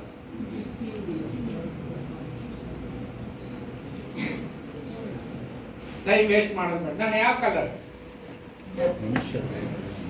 ಕಲರ್ ಕಲರ್ ಅಂತ ಅಲ್ಲಿ ಯಾರ ಕಲಗಿದ್ದೀಯಾ ಅಂತ, ಇಲ್ಲಿ ಯಾರ ಕಂದು ಬಣ್ಣ ಅಂತ. ನೀವು ಜಾಸ್ತಿ ಟೈಮ್ ಕೊಟ್ರೆ ನೀವು ಮಂಗ ಅಂತ. ಒಂದು ಕಾಂಪ್ರಮೈಸ್ ಮಾಡೋಣ. ಲೈಟ್ ಬ್ಲ್ಯಾಕ್ ಅಂತ ಇಟ್ಕೊಳ್ಳೋಣ.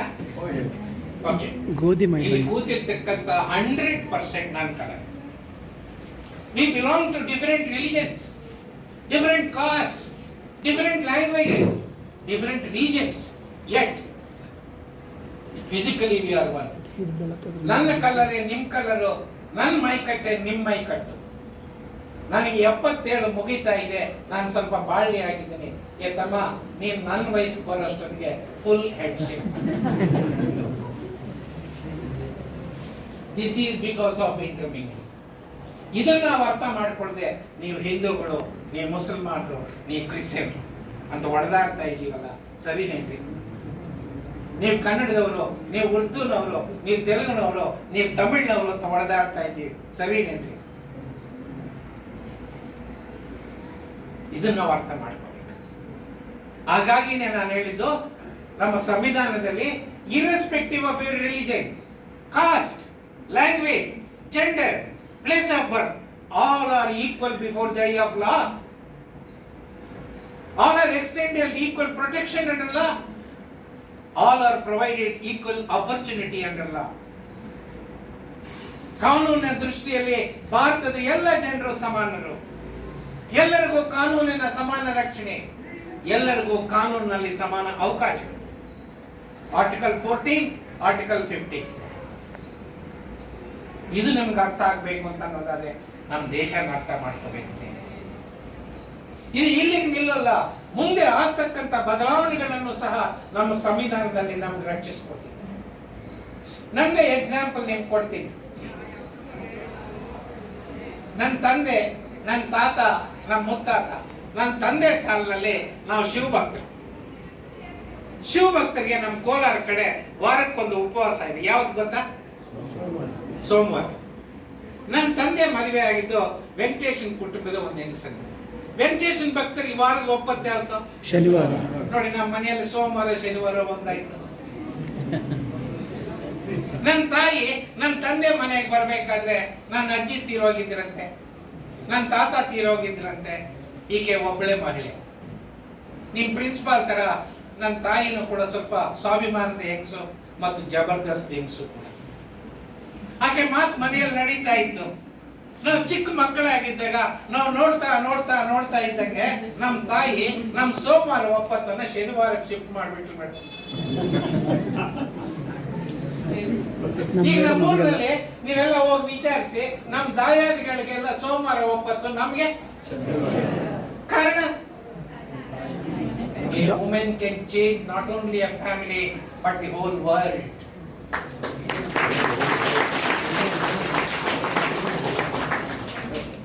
ಅದೊಂದು ಪಕ್ಕಕ್ಕೆ ಇಡ್ರಿ. ನನಗೆ ಮದುವೆ ಆಯ್ತು, ಬೆಂಗಳೂರಿನಲ್ಲಿ ಸಂಸಾರ ಪ್ರಾರಂಭ ಮಾಡಿದೆ. 7-8 ತಿಂಗಳಾಯ್ತು. ಸತೀಶ್ ಅವರೇ, ಹೆಂಡತಿ ಅರ್ಥ ಆಗಲಿ. ಇಲ್ಲೆಲ್ಲ ಮದುವೆ ಆಗೋರು ಇದ್ದೀರಾ? ವಿಜಯ್ ಕುಮಾರ್, ನಿಮ್ಗೆ ಏನಾದ್ರೂ ಅನುಭವಸ್ಥರು ನಿಮ್ಗೆ ಅರ್ಥ ಆಗಿದ್ರೆ ಹೇಳ್ರಪ್ಪ. ಇನ್ನೂ ಅರ್ಥ ಆಗಿಲ್ಲ. ನಾನೇ ಹೇಳ್ತಾ ಇದ್ದೀನಿ, ಇದುವರೆಗೂ ನನಗೂ ಅರ್ಥ ಆಗಿಲ್ಲ. ಸೋಮವಾರ ಬಂತು, ನನ್ನಕ್ಕೆ ಒಪ್ಪತ್ತು ಮಾಡಲಿಲ್ಲ. ನಾನು ಅಂದ್ಕೊಂಡೆ, ಓ ನನ್ನ ತಾಯಿ ತರ ಇವರು ವೆಂಕಟೇಶನ್ ಭಕ್ತದವ್ರು ಇರಬೇಕು. ಶನಿವಾರದವರೆಗೂ ಕಾದೆ, ಇಲ್ಲ. ಆವಾಗ ಹಳೆ ಮೈಸೂರು ಪ್ರದೇಶದಲ್ಲಿ ನಾನು ಮದುವೆ ಆದ ಸಂದರ್ಭದಲ್ಲಿ ಹೆಂಗಸರೆಲ್ಲ ಗುರುವಾರಕ್ಕೆ ಶಿಫ್ಟ್ ಆಗ್ತಾ ಇದ್ರು. ರಾಯರ ಪ್ರಭಾವ. ನಾನು ನನ್ನ ಹೆಂಡತಿ ಶಿಫ್ಟ್ ಆಗಿರ್ಬೋದು ಅಂತ ಗುರುವಾರವರೆಗೂ ಕಾದೆ. ಇಲ್ಲ ರೀ, मंडे नहीं, सैटरडे नहीं, थर्सडे नहीं, किस जंगल से राया रहे औरत का. ಹತ್ರ ಒಂದು ವರ್ಷ ಆಯ್ತು. ಸಂಬಂಧ ಸ್ವಲ್ಪ ಹಳೇದಾಗಿತ್ತಲ್ಲ. ನನ್ನ ಹೆಂಡತಿ ಹಳೇದಲ್ಲ ರೀ, ನಮ್ಮ ಸಂಬಂಧ ಹಳೆ ಸಂಬಂಧ. ಒಂದು 1 year ಓಲ್ಡ್ ಆಗಿತ್ತು. ಹೆಂಡತಿ ಜಗಳ ಮಾಡೋಕ್ ಶುರು ಮಾಡಿದ್ದು, ಕೂಗಾಟ ಕಿರ್ಚಾಟ ಮಾಡೋಕ್ ಶುರು ಮಾಡಿದ್ದು. ಒಂದೊಂದು ದಿವಸ ಮೇಡಮ್ ಅಡಿಗೆ ಮನೆಯಲ್ಲಿ ಡಮ್ ಡಮ್ ಡಮ ಅಂತ ಶಬ್ದ.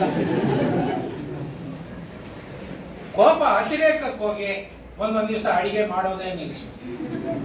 ಯಾವತ್ತು ನನ್ನ ಹೆಂಡತಿ ಅಡಿಗೆ ಮಾಡಲ್ವೋ ಮರೇ ಆವತ್ತೇ ನನ್ಗೆ ವಾರಲ್ವ.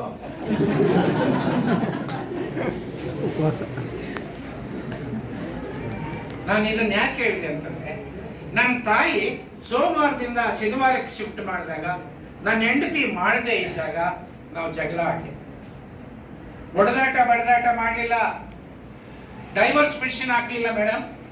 V loved each other, we respected each other, we tolerated each other, we accommodated each other. Today we are having children and grandchildren. This is India, this is tolerance in India. ಈ tolerance ಅನ್ನೇ ಈ ಸಂವಿಧಾನದಲ್ಲಿ ನಮಗೆ ರಕ್ಷಣೆ ಮಾಡಿಕೊಟ್ಟಿರ್ತಕ್ಕಂಥ. 1983ರಲ್ಲಿ ಸರ್ವೋಚ್ಚ ನ್ಯಾಯಾಲಯದ ಒಬ್ಬ ನ್ಯಾಯಮೂರ್ತಿ ಜಸ್ಟಿಸ್ ಓ ಚಿನ್ನಪ್ಪ ರೆಡ್ಡಿ ಅನ್ನೋರು ಒಂದು ಜಡ್ಮೆಂಟ್ ಬರೀತಾ ಕಡೆಯಲ್ಲಿ ಈ ರೀತಿ ಬರೀತಾರೆ: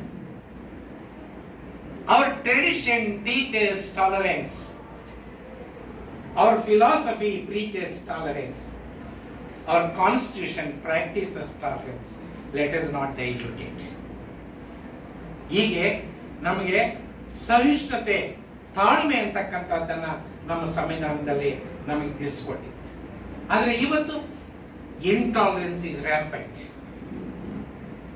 ನಿನ್ ಭಾಷೆ ನೋಡಿದ್ರೆ ನನ್ಗಾಗಲ್ಲ, ನಿನ್ ಡ್ರೆಸ್ ನೋಡಿದ್ರೆ ನನ್ಗಾಗಲ್ಲ, ನಿನ್ ಊಟ ಕಂಡ್ರೆ ನನ್ಗಾಗಲ್ಲ, ನಿನ್ ಜಾತಿ ಕೇಳಿದ್ರೆ ನನ್ಗಾಗಲ್ಲ. ಇದು ಸರಿನಾ? ಎಲ್ಲ ಜಾತಿ, ಎಲ್ಲ ಧರ್ಮದ, ಎಲ್ಲ ಭಾಷೆಯ, ಎಲ್ಲ ಅಭಿರುಚಿಗಳ, ಎಲ್ಲ ಸಂಪ್ರದಾಯಗಳ ಜನರು ನಾವೊಬ್ಬರನ್ನೊಬ್ಬರು ಪ್ರೀತಿಸಬೇಕು, ಗೌರವಿಸಬೇಕು, ಒಬ್ಬರನ್ನೊಬ್ಬರು ಸಹೋದರ ಸಹೋದರಿಯರಂತೆ ನಡೆಸ್ಕೋಬೇಕು ಅನ್ನೋದೇ ನಮ್ಮ ಸಂವಿಧಾನದ ತೀರ್ಮಾನ. ಆದ್ರೆ ಇವತ್ತು ನಾವು ಈ ವಿಚಾರಗಳಿಗೆ ಹೊಡೆದಾಟ ಮಾಡ್ತಾ ಇದ್ದೀವಿ. ಕಾರಣ ನಮ್ಮ ಸಂವಿಧಾನವನ್ನು ನಾವು ಅರ್ಥ ಮಾಡ್ತೀವಿ. ಈ ಮುಖಾಂತರ ದೇಶನ ಅರ್ಥ ಮಾಡ್ಕೊಳ್ಳಿ, ಸಂವಿಧಾನನ ಪ್ರವೇಶ ಮಾಡಿ ನಿಮ್ಗೆ ಸಂವಿಧಾನ ಅರ್ಥ. ಸ್ನೇಹಿತರೆ, ಭಾರತ ದೇಶ ಹಳ್ಳಿಗಳ ದೇಶ. ಭಾರತ ದೇಶದಲ್ಲಿ 6,50,000 ಹಳ್ಳಿಗಳಿವೆ. ಒಂದೊಂದು ಹಳ್ಳಿಗೆ ಒಂದೊಂದು ಗಡಿ ಇದೆ. ಆ ಗಡಿ ಒಳಗಡೆ ಇರ್ತಕ್ಕಂಥ ಜಮೀನು ಆ ಹಳ್ಳಿಗೆ ಸೇರಿದ್ದು. ಆ ಹಳ್ಳಿಗೆ ಒಬ್ಬ ಪಟೇಲ ಇದ್ದ, ಅಲ್ಲೊಬ್ಬ ಕರಣಂ ಇದ್ರು, ಅಲ್ಲೊಬ್ಬ ಅರ್ಚಕರಿದ್ರು, ಅಲ್ಲೊಬ್ಬ ಜೋಯಶ್ ಇದ್ರು, ಅಲ್ಲಿ ರೈತರಿದ್ರು, ಅಲ್ಲಿ ಒಬ್ಬ ಕಾಬ್ಲರ್ ಇದ್ದ, ಅಲ್ಲೊಬ್ಬ ಬುಡ್ ಮೇಕರ್ ಇದ್ದ, ಅಲ್ಲೊಬ್ಬ ಪಾಟ್ ಮೇಕರ್ ಇದ್ದ, ಅಲ್ಲೊಬ್ಬ ಹೇರ್ ಕಟ್ಟರ್ ಇದ್ದ, ಅಲ್ಲೊಬ್ಬ ವಾಷರ್ ಮ್ಯಾನ್ ಇದ್ದ, ಅಲ್ಲೊಬ್ಬ ಕಾಬ್ಲರ್ ಇದ್ದ.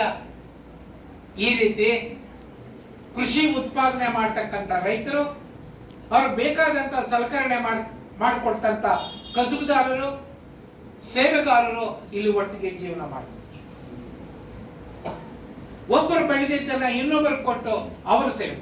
Exchange of goods to goods, exchange of goods to services, exchange of service to services. ಈ ರೀತಿ ಭಾರತ ದೇಶದಲ್ಲಿ ಹಳ್ಳಿಗಳು ಜೀವನ ನಡೆಸುತ್ತಿದ್ವು. ಇಂತಹ ದೇಶದಲ್ಲಿ ಮೊಘಲರ ಪ್ರವೇಶ ಆಳ್ವಿಕೆಯಲ್ಲಿ ಅವರು 3 ಟೈರ್ ಸಿಸ್ಟಮ್ ತಂದ್ರು. ಏನ್ 3 ಟೈರ್ ಸಿಸ್ಟಮ್? ಮೇಲ್ಗಡೆ ರಾಜ, ಮಧ್ಯದಲ್ಲಿ ಅವನು ಜಮೀನ್ದಾರ, ಕೆಳಗಡೆ ರೈತ. ಸ್ವತಂತ್ರ ಬಂದಾಗ ನಾವು ಮಿಕ್ಸ್ಡ್ ಎಕಾನಮಿಯನ್ನ ತಂದ್ವಿ, ಮಿಶ್ರ ಆರ್ಥಿಕ ನೀತಿಯನ್ನ ನಾವು ಜಾರಿಗೆ ತಂದ್ವಿ. ಮಿಶ್ರ ಆರ್ಥಿಕ ನೀತಿ ಅಂದ್ರೇನು? ನಮ್ಮೂರಿನಲ್ಲಿ ಸರ್ಕಾರಿ ಆಸ್ಪತ್ರೆನೂ ಇದೆ, ಖಾಸಗಿ ಆಸ್ಪತ್ರೆನೂ ಇದೆ, ಸರ್ಕಾರಿ ಶಾಲೆ ಇದೆ, ಖಾಸಗಿ ಶಾಲೆ ಇದೆ, ಸರ್ಕಾರಿ ಬಸ್ಸು ಹೋಗುತ್ತೆ, ಖಾಸಗಿ ಬಸ್ಸು ಹೋಗುತ್ತೆ, ಪಂಚಾಯತಿನವರು ನಮಗೆ ನೀರು ಸರಬರಾಜು ಮಾಡ್ತಾರೆ, ದುಕಾನ್ನಲ್ಲಿ ಬಿಸಿನೀರು ವಾಟರ್ ಸಿಗುತ್ತೆ. ಈ ರೀತಿ ಪ್ರೈವೇಟ್ ಸೆಕ್ಟಾರ್, ಪಬ್ಲಿಕ್ ಸೆಕ್ಟಾರ್ ಒಟ್ಟೊಟ್ಟಿಗೆ ನಡ್ಕೊಂಡ್ ಬಂತು. 1990ರಲ್ಲಿ ನಾವು ಲಿಬರಲೈಸೇಷನ್, ಉದಾರೀಕರಣ ಅಂತಂದ್ರೆ, ಉದಾರೀಕರಣ ಅಂತಂದ್ರೆ ಒಂದ್ ಸೆಂಟೆನ್ಸ್ ನಲ್ಲಿ ನಿಮ್ಗೆ ಹೇಳೋದು ಅಂತಂದ್ರೆ uncontrolled import of technology, goods and ಮನಿ. ಇವತ್ತು ನಾವು ಜಾಗತೀಕರಣದಲ್ಲಿದ್ದೀವಿ. ಜಾಗತೀಕರಣ ಅಂತ ನಿಮಗೆ ಎಕ್ಸ್ಬೇಕು ಅಂತಂದ್ರೆ ನೀವು ತರಿಸ್ಕೊಡೋದಲ್ಲ, ನೀವೇ ಬಂದು ಇಲ್ಲಿ ಮಾಡಿ. ಯಾವ ರೀತಿ? Water is privatised, education is privatised, health is privatised, housing is privatised, transport is privatised, employment is privatised. ಪ್ರತಿಯೊಂದು ಖಾಸಗೀಕರಣ ಅಂತ ಹೋಗ್ತಾ ಇದೆ. ನಾವೆಲ್ಲ ಬಾಯಿ ಮುಚ್ಕೊಂಡು ಕೂತಿದ್ದೀವಿ, ನಾವ್ಯಾರು ಧ್ವನಿ ಎತ್ತಾ ಇಲ್ಲ. ಟೊಮೊಟೊ 300 ರೂಪಾಯಿ ಕೆಜಿ ಆದ್ರೂ ನಮ್ಮ ಜನ ಬೀದಿಗೆ ಇಳಿಲಿಲ್ರಿ. ನೀವೆಲ್ಲ ಅನುಭವಿಸಿದ್ದೀರಲ್ಲ. More than 300 rupees per KG tomato, ಆದ್ರೆ ಜನ ಬೀದಿಗೆ ಇಳಿಲಿಲ್ಲ. ಯಾಕೆ ಅಂತಂದ್ರೆ ನಮ್ಮ ಸಂವಿಧಾನದಲ್ಲಿ ಬರೆದಿರ್ತಕ್ಕಂಥ ಕಲ್ಯಾಣ ರಾಜ್ಯದ ಕಲ್ಪನೆಯನ್ನ ನಾವು ತಿಳ್ಕೊಳ್ಳಿಲ್ಲ. What is the meaning of welfare state? More and more responsibility to the government to provide our basic needs.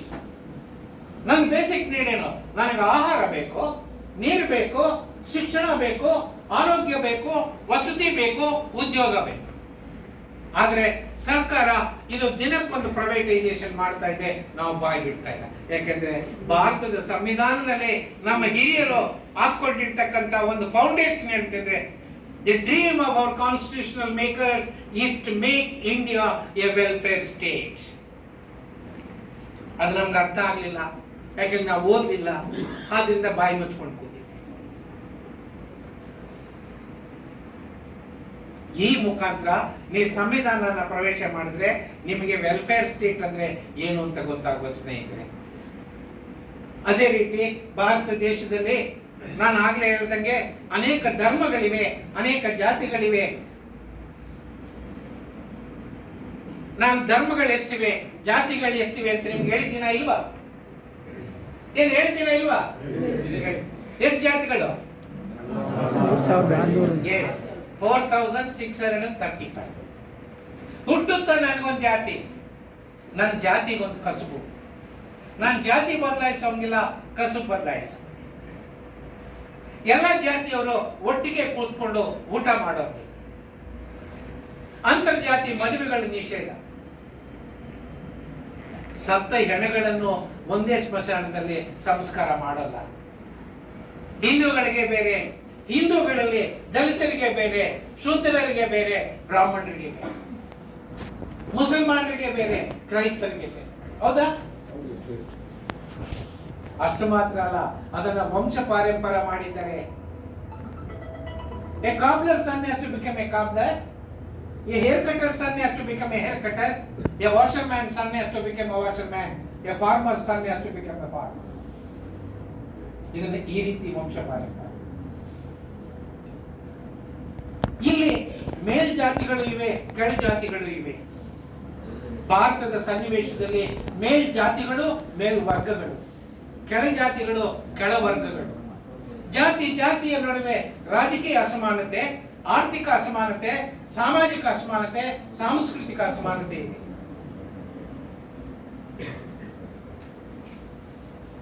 ನಾವು ಈ ಅಸಮಾನತೆಯನ್ನು ಅರ್ಥ ಮಾಡ್ಕೊಳ್ಳದೆ ಇದ್ರೆ ಸ್ನೇಹಿತರೆ, ಭಾರತದ ಸಂವಿಧಾನದಲ್ಲಿ ಸಾಮಾಜಿಕ ನ್ಯಾಯ ನಿಮ್ಗೆ ಅರ್ಥ ಆಗೋದಿಲ್ಲ. Without understanding the caste inequality in India, my friends, it is not possible to understand what is the philosophy of social justice in the Indian Constitution. ಈ ಮುಖಾಂತರ ನೀವು ಸಂವಿಧಾನನ ಪ್ರವೇಶ ಮಾಡಿದ್ರೆ ನಿಮಗೆ ಇವೆಲ್ಲವೂ ಸಿಗುತ್ತೆ. ಆ ಮುಖಾಂತರ ನೀವು ಸಂವಿಧಾನವನ್ನ ಅರ್ಥ ಮಾಡ್ಕೊಳ್ಳೋದಕ್ಕೆ ಸಾಧ್ಯ ಆಗುತ್ತೆ. ಸ್ನೇಹಿತರೆ, ಭಾರತ ದೇಶ ನಾನು ಆಗ್ಲೇ ಹೇಳ್ದಂಗೆ ಗೋ ಬ್ಯಾಕ್ ಬಿಗಿನಿಂಗ್ ನಲ್ಲಿ 10ನೇ ಶತಮಾನದ ಮಧ್ಯಭಾಗದಿಂದ 20ನೇ ಶತಮಾನದ ಮಧ್ಯಭಾಗದವರೆಗೂ ಭಾರತ ಪರಕೀಯರ ಆಳ್ವಿಕೆಗೆ ಒಳಪಟ್ಟಿತ್ತು. ಮುಸಲ್ಮಾನರ ಆಳ್ವಿಕೆ ಆಯ್ತು, ಯುರೋಪಿಯನ್ರ ಆಳ್ವಿಕೆ ಆಯ್ತು.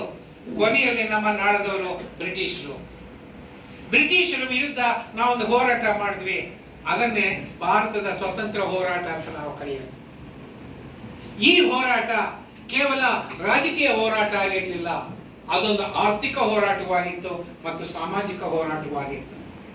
ಬ್ರಿಟಿಷರು ಈ ದೇಶನ ಬಿಟ್ಟು ಹೋಗಬೇಕು, ರಾಜಕೀಯ ಅಧಿಕಾರ ನಮ್ಮ ಕೈಗೆ ಬರಬೇಕು, ಪೊಲಿಟಿಕಲ್ ಸ್ಟ್ರಗಲ್. ಉಳೋರಿಗೆ ಭೂಮಿ ಸಿಗಬೇಕು, ದುಡಿಯುವ ಕೈಗಳಿಗೆ ಕೆಲಸ ಸಿಗಬೇಕು, ಕೆಲಸಕ್ಕೆ ಸಮನಾದಂತ ಕೂಲಿ ಸಿಗಬೇಕು, ಆರ್ಥಿಕ ಹೋರಾಟ. ಸತಿ ಪದ್ಧತಿ ಹೋಗಬೇಕು, ಚೈಲ್ಡ್ ಮ್ಯಾರೇಜ್ ಹೋಗಬೇಕು, ಅನ್ಟಚಬಿಲಿಟಿ ಹೋಗಬೇಕು, ದೇವದಾಸಿ ಪದ್ಧತಿ ಹೋಗಬೇಕು, ವಿಡೋ ರಿಮ್ಯಾರೇಜ್ ಬರಬೇಕು, ಸೋಷಿಯಲ್ ಸ್ಟ್ರಗಲ್. ಈ ರೀತಿ ಭಾರತದ ಸ್ವತಂತ್ರ ಹೋರಾಟ it is A political struggle, economic struggle and social struggle. ಈ ಹೋರಾಟದ ಒಂದು ಹಂತದಲ್ಲಿ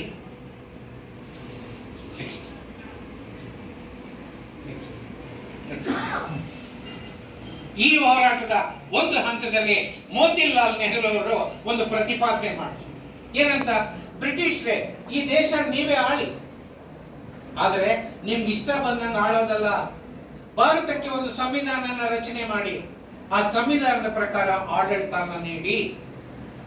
ಈ ರೀತಿ ಮೊದಲನೇ ಬಾರಿಗೆ ಮೋತಿಲಾಲ್ ನೆಹರು ಅವರು 1923ರಲ್ಲಿ ಈ ಘೋಷಣೆ. 1928ರಲ್ಲಿ ಮೋತಿಲಾಲ್ ನೆಹರು ಮತ್ತು ಅವರ ಸ್ನೇಹಿತರು ಎಲ್ಲ ಒಟ್ಟಿಗೆ ಸೇರಿ ಒಂದು ಡ್ರಾಫ್ಟ್ ಕಾನ್ಸ್ಟಿಟ್ಯೂಷನ್ ತಯಾರು ಮಾಡಿ ಬ್ರಿಟಿಷರ ಅಂಗೀಕಾರಕ್ಕೆ ಮಂಡಿಸಿದ್ರು. ಆದರೆ ಬ್ರಿಟಿಷರು ಅದನ್ನು ಒಪ್ಪಲಿಲ್ಲ, ಅದನ್ನು ರಿಜೆಕ್ಟ್ ಮಾಡಿದ್ರು. ಆ ನಂತರ 1933ರಲ್ಲಿ ಜವಾಹರ್ಲಾಲ್ ನೆಹರು ಅವರು ಹೇಳಿದ್ರು, ನಮ್ಮ ತಂದೆ ಅಂತ ಬುದ್ಧಿವಂತರು ಒಂದು ರೂಮಲ್ಲಿ ಕೂತ್ಕೊಂಡು ಒಂದು ಸಂವಿಧಾನನ ರಚನೆ ಮಾಡಿದ್ರೆ ಈ ದೇಶದ ಜನ ಅದನ್ನು ಒಪ್ಪಲ್ಲ. ಹಂಗಿದ್ರೆ ಏನ್ ಮಾಡಬೇಕು? ಈ ದೇಶದ ಜನ ಚುನಾವಣೆಗಳ ಮೂಲಕ ತಮ್ಮ ಅಭ್ಯರ್ಥಿಗಳನ್ನ ಆಯ್ಕೆ ಮಾಡಬೇಕು. ಆ ಚುನಾಯಿತ ಅಭ್ಯರ್ಥಿಗಳು ಕಾನ್ಸ್ಟಿಟ್ಯೂಟ್ ಅಸೆಂಬ್ಲಿ ಆಗಬೇಕು. ಆ ಕಾನ್ಸ್ಟಿಟ್ಯೂಟ್ ಅಸೆಂಬ್ಲಿ ತಯಾರು ಮಾಡ್ತಿರ್ತಕ್ಕಂಥ ಸಂವಿಧಾನ ಈ ದೇಶದ ಜನ ರಿಸೀವ್ ಮಾಡ್ತಾರೆ, ಒಪ್ತಾರೆ ಅಂತಕ್ಕಂಥದ್ದು ಹೇಳಿ. ಹಾಗಾಗಿ Nehru demanded for constitution of A constitute assembly.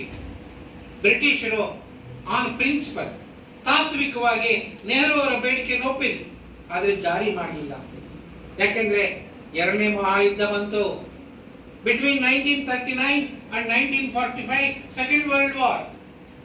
ಬ್ರಿಟಿಷರು ಆ ವಾರಲ್ಲಿ ಮುಂಚೂಣಿಯಲ್ಲಿದ್ದರು.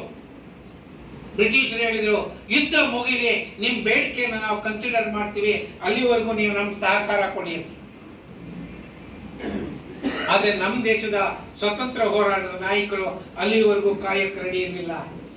ಆದ್ರಿಂದ 1942ರಲ್ಲಿ ಬಾಂಬೆನಲ್ಲಿ ಅಖಿಲ ಭಾರತ ಕಾಂಗ್ರೆಸ್ ಸಮಾವೇಶ ನಡೆಯುತ್ತೆ. ಆ ಸಮಾವೇಶದಲ್ಲಿ ಗಾಂಧಿ ನೇತೃತ್ವದಲ್ಲಿ ಒಂದು ತೀರ್ಮಾನ ತಗೊಳ್ತಾರೆ. ಆ ತೀರ್ಮಾನ ಏನು ಅಂತಂದ್ರೆ, ಬ್ರಿಟಿಷರಿಂದ ಇನ್ನ ನಮಗೆ ಯಾವುದೇ ಕನ್ಸೆಷನ್ ಬೇಕಾಗಿಲ್ಲ, ಬ್ರಿಟಿಷರು ಈ ದೇಶನ ಬಿಟ್ಟು ಹೋಗ್ಬೇಕು, ರಾಜಕೀಯ ಅಧಿಕಾರ ನಮ್ಮ ಕೈಗೆ ಬರಬೇಕು, ಅದನ್ನು ಪಡೆಯುವವರೆಗೂ ನಾವು ವಿಶ್ರಮಿಸೋದಿಲ್ಲ, ವಿ ಡೋಂಟ್ ರೆಸ್ಟ್. ಅದಕ್ಕಾಗಿ ನಾವು ಯಾವ ತ್ಯಾಗಕ್ಕೂ ರೆಡಿ, ಡೂ ಆರ್ ಡೈ ಅನ್ನೋ ಘೋಷಣೆಯನ್ನು ಮಾಡ್ತಾರೆ. ಅದರ ಪರಿಣಾಮವಾಗಿ ದೇಶದಲ್ಲಿ ಶಾಂತಿಯುತವಾಗಿರ್ತಕ್ಕಂಥ ಫ್ರೀಡಮ್ ಮೂವ್ಮೆಂಟ್ ನಾನ್ ವೈಲೆಂಟ್ ಆಗೋಯ್ತು. ಅನೇಕ ಜನರು ಈ ಹೋರಾಟದಲ್ಲಿ ಲಕ್ಷಗಟ್ಟಲೆ ಜನನ್ನ ಬ್ರಿಟಿಷರು ಅರೆಸ್ಟ್ ಮಾಡಿದ್ರು, ಸಾವಿರಗಟ್ಟಲೆ ಜನನ್ನ ಕೊಂದಾಕಿದ್ರು. ಈ ದೇಶದ ಜನ ಪೊಲೀಸ್ ಸ್ಟೇಷನ್ ಸುಟ್ಟಿದ್ರು, ರೆವಿನ್ಯೂ ಆಫೀಸನ್ನು ಸುಟ್ಟಿದ್ರು, ಪೋಸ್ಟ್ ಆಫೀಸನ್ನು ಸುಟ್ಟಿದ್ರು, ಬ್ರಿಟಿಷ್ ಅಧಿಕಾರಿಗಳನ್ನು ಕೊಲೆ ಮಾಡಿದ್ರು. Large scale violence took place in the country. ಆಗ ಬ್ರಿಟಿಷರಿಗೆ ನಡ್ಕ ಬಂತು. ಒಂದು ಕಡೆ ಎರಡನೇ ಮಹಾಯುದ್ಧ, ಇನ್ನೊಂದು ಕಡೆ ಭಾರತ ದೇಶದಲ್ಲಿ ಆಂತರಿಕ ಹಿಂಸೆ. ಆಗ ನಡುಗೋದ್ರು. ಇಡೀ ಇಂಗ್ಲೆಂಡ್ ಇಂಡಿಯಾಗೆ ಬಂದ್ರು, ಈ ವೈಲೆನ್ಸ್ ಅನ್ನು ಕಂಟ್ರೋಲ್ ಮಾಡಕ್ ಆಗಲ್ಲ ಅಂತ ಒಂದು ಅಭಿಪ್ರಾಯ ಬಂತು. ಅಂತಿಮವಾಗಿ ಎರಡನೇ ಮಹಾಯುದ್ಧ ಮುಗಿಯಿತು.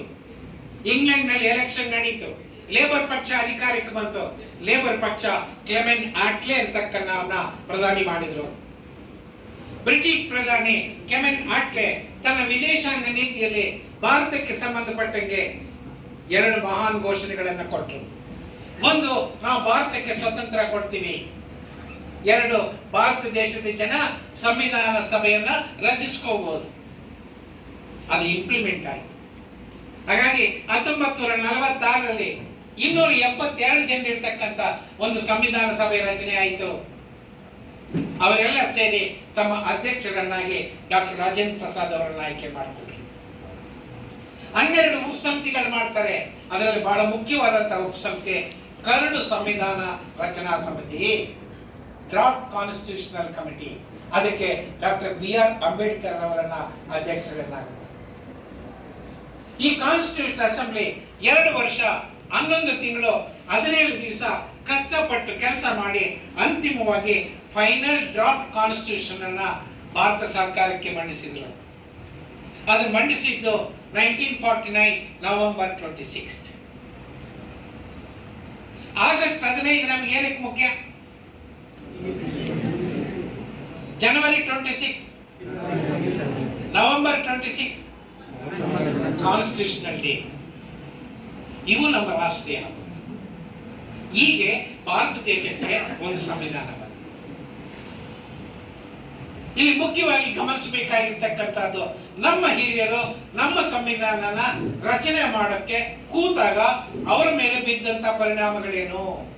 What are the factors that influence our constitutional makers? ನನ್ನ ಅಭಿಪ್ರಾಯದಲ್ಲಿ ಬುದ್ಧನ ಧಮ್ಮ ಮಾರ್ಗ, ಮಹಾತ್ಮ ಗಾಂಧಿ ಬಸವಣ್ಣನವರ ಸಮಾನತೆಯ ಮಾರ್ಗ, ಮಹಾತ್ಮ ಗಾಂಧಿಯವರ ಅಹಿಂಸಾ ಮಾರ್ಗ, ಅಂಬೇಡ್ಕರ್ ಅವರ ಸಾಮಾಜಿಕ ನ್ಯಾಯ.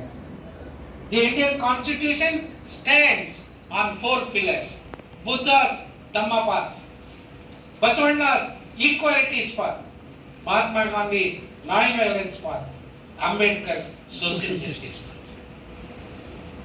ಪ್ರಧಾನವಾಗಿ ಈ 4 ಸಿದ್ಧಾಂತಗಳು ನಮ್ಮ ಸಂವಿಧಾನದಲ್ಲಿ ಸಿಗ್ತವೆ. ಎರಡನೇದಾಗಿ, ನಾವು ನಮ್ಮ ಹಿರಿಯರು ನಮ್ಮ ಸಂವಿಧಾನವನ್ನ ರಚನೆ ಮಾಡೋದಕ್ಕೆ ಕೂತಾಗ ಜಗತ್ತಿನಲ್ಲಿ ಅನೇಕ ಕ್ರಾಂತಿಗಳು ನಡೆದವು. ಒಂದೊಂದು ಕ್ರಾಂತಿ ಒಂದೊಂದು ಬದಲಾವಣೆಯನ್ನು ತಂದಿತ್ತು. ಒಂದೊಂದು ಕ್ರಾಂತಿಯು ಒಂದೊಂದು ಘೋಷಣೆಯನ್ನು ಕೊಟ್ಟಿತ್ತು. ನಾ ಎಲ್ಲ ವಿವರಗಳಿಗೆ ಹೋಗಲ್ಲ. ಅಮೆರಿಕ ದೇಶದ ಮಹಾಕ್ರಾಂತಿಯ ಮಹಾನ್ ಘೋಷಣೆ all men are created equal. French ಮಹಾಕ್ರಾಂತಿಯ ಮಹಾಘೋಷಣೆ equality, liberty and fraternity. Russia ದೇಶದ ಮಹಾಕ್ರಾಂತಿಯ ಮಹಾಘೋಷಣೆ each according to his ability and each according to his. ಸ್ನೇಹಿತರೆ, ನಮ್ಮ ಸಂವಿಧಾನದ ಇಂಗ್ಲಿಷ್ನ ಪ್ರಿಯಾಂಬಲ್ ಅನ್ನು ತೆಗೆದು ನೀವು ಓದಿ, ಈ ಎಲ್ಲ ಘೋಷಣೆಗಳು ಇದರಲ್ಲಿ. ಇದು ನಮ್ಮ ಮೇಲೆ ಪರಿಣಾಮ. ನಾನು ಆಗಲೇ ಹೇಳಿದಂಗೆ 1945ರಲ್ಲಿ 2ನೇ ಮಹಾಯುದ್ಧ ಮುಗಿಯಿತು. ಜಗತ್ತಿನಲ್ಲಿ ಇನ್ನು ಮುಂದಕ್ಕೆ ಯುದ್ಧಗಳು ನಡೀಬಾರದು, ಎಲ್ಲ ಸಮಸ್ಯೆಗಳನ್ನ ಮಾತುಕತೆ ಮುಖಾಂತರ ಪರಿಹರಿಸ್ಕೋಬೇಕು ಅಂತೇಳಿ ವಿಶ್ವಸಂಸ್ಥೆ ಪ್ರಾರಂಭ ಆಯಿತು. 1948 ಡಿಸೆಂಬರ್ 10ನೇ ತಾರೀಕು ವಿಶ್ವಸಂಸ್ಥೆಯವರು ಮಾನವ ಹಕ್ಕುಗಳನ್ನು ಘೋಷಣೆ ಮಾಡಿದರು. ಆಗ ನಮ್ಮ ಹಿರಿಯರು ನಮ್ಮ ಸಂವಿಧಾನವನ್ನ ಡ್ರಾಫ್ಟ್ ಮಾಡ್ತಾ ಇದ್ರು. ಮಾನವ ಹಕ್ಕುಗಳು ಕೂಡ ನಮ್ಮ ಮೇಲೆ ಪರಿಣಾಮ ಬಿದ್ದು ನಮ್ಮ ಸಂವಿಧಾನದಲ್ಲಿ ಅವರು ಸೇರಿಸಿದ್ದಾರೆ. Part 3 and part 4 of the Indian Constitution contains all the human rights declared by the United Nations organizations. ಇವತ್ತು ನಾವು ಮೂಲಭೂತ ಹಕ್ಕುಗಳು, right to speak, right to travel, right to religion, right to profession, right to form association, ಇವೆಲ್ಲ ಮೂಲಭೂತ ಹಕ್ಕುಗಳು ಇವತ್ತು ನಮ್ಗೆ ಸಿಕ್ಕಿರ್ತಕ್ಕಂಥದ್ದು ವಿಶ್ವಸಂಸ್ಥೆ ಘೋಷಣೆ ಮಾಡಿರ್ತಕ್ಕಂಥ ಮಾನವ ಹಕ್ಕುಗಳು. ಈ ರೀತಿ ಭಾಗ 3ರಲ್ಲಿ ಮತ್ತು ಭಾಗ 4ರಲ್ಲಿ ನಮ್ಮ ಸಂವಿಧಾನದಲ್ಲಿ ಈ ಫಂಡಮೆಂಟಲ್ ರೈಟ್ಸ್ ಅನ್ನು ಸೇರಿಸಿ, ಹ್ಯೂಮನ್ ರೈಟ್ಸ್ ಅನ್ನು ಸೇರಿಸಿ. ಮತ್ತೊಂದು ಪ್ರಶ್ನೆ ನಮಗೆ ಎದುರಾಗಿದ್ದೇನು ಅಂತಂತಂದ್ರೆ, ನೆಕ್ಸ್ಟ್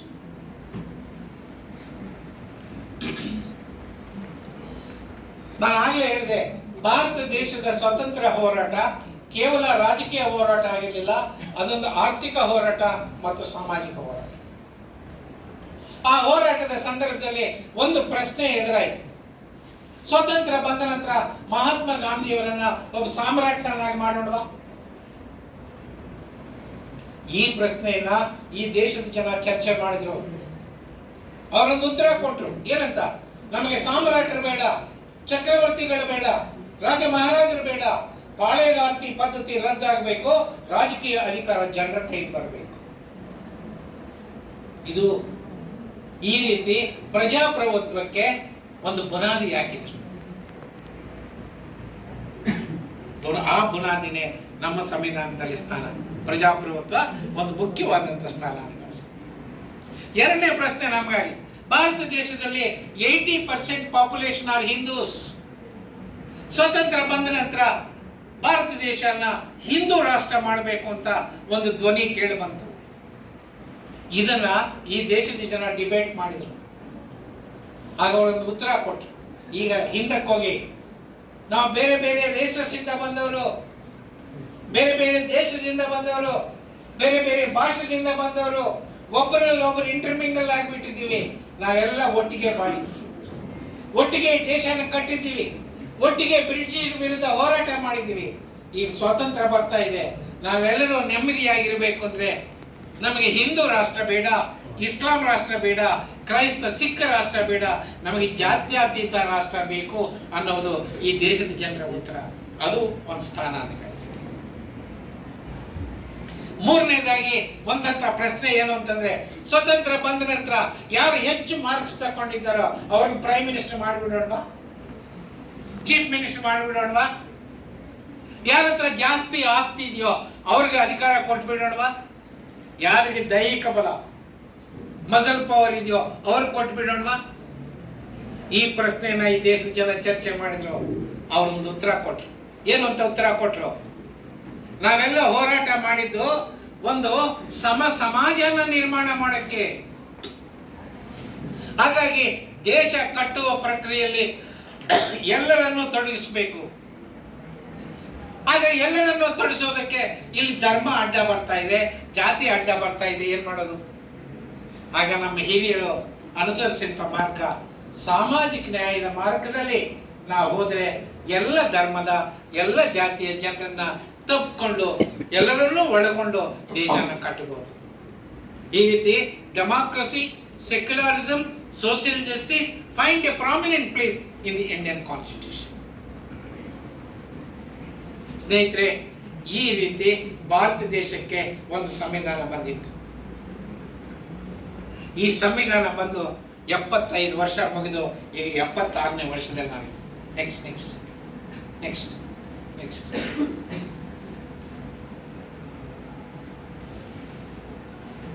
ಈ ರೀತಿ ನಮಗೊಂದು ಸಂವಿಧಾನ ಬಂತು.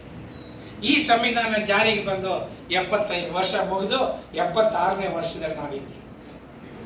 ನೀವು ಕೇಳ್ಬೋದು, ಸರ್ ಈ 76 ವರ್ಷಗಳಲ್ಲಿ ನಾವು ಏನ್ ಸಾಧನೆ ಮಾಡಿದ್ದೀವಿ ಅಂತಂದ್ರೆ, ಸ್ನೇಹಿತರೆ, ನಾನು ಮೊದಲೇ ಹೇಳಿದ್ನಲ್ಲ, ಆ ಪಾಠಕ್ಕೆ ಹೋಗಿ. ಕಾಶ್ಮೀರದಿಂದ ಕನ್ಯಾಕುಮಾರಿವರೆಗೂ ಇಡೀ ಈ ಭೂಪ್ರದೇಶ ಎಂದೂ ಕೂಡ ಒಂದು ರಾಜಕೀಯ ಆಡಳಿತಕ್ಕೆ ಒಳಪಟ್ಟಿರಲಿಲ್ಲ.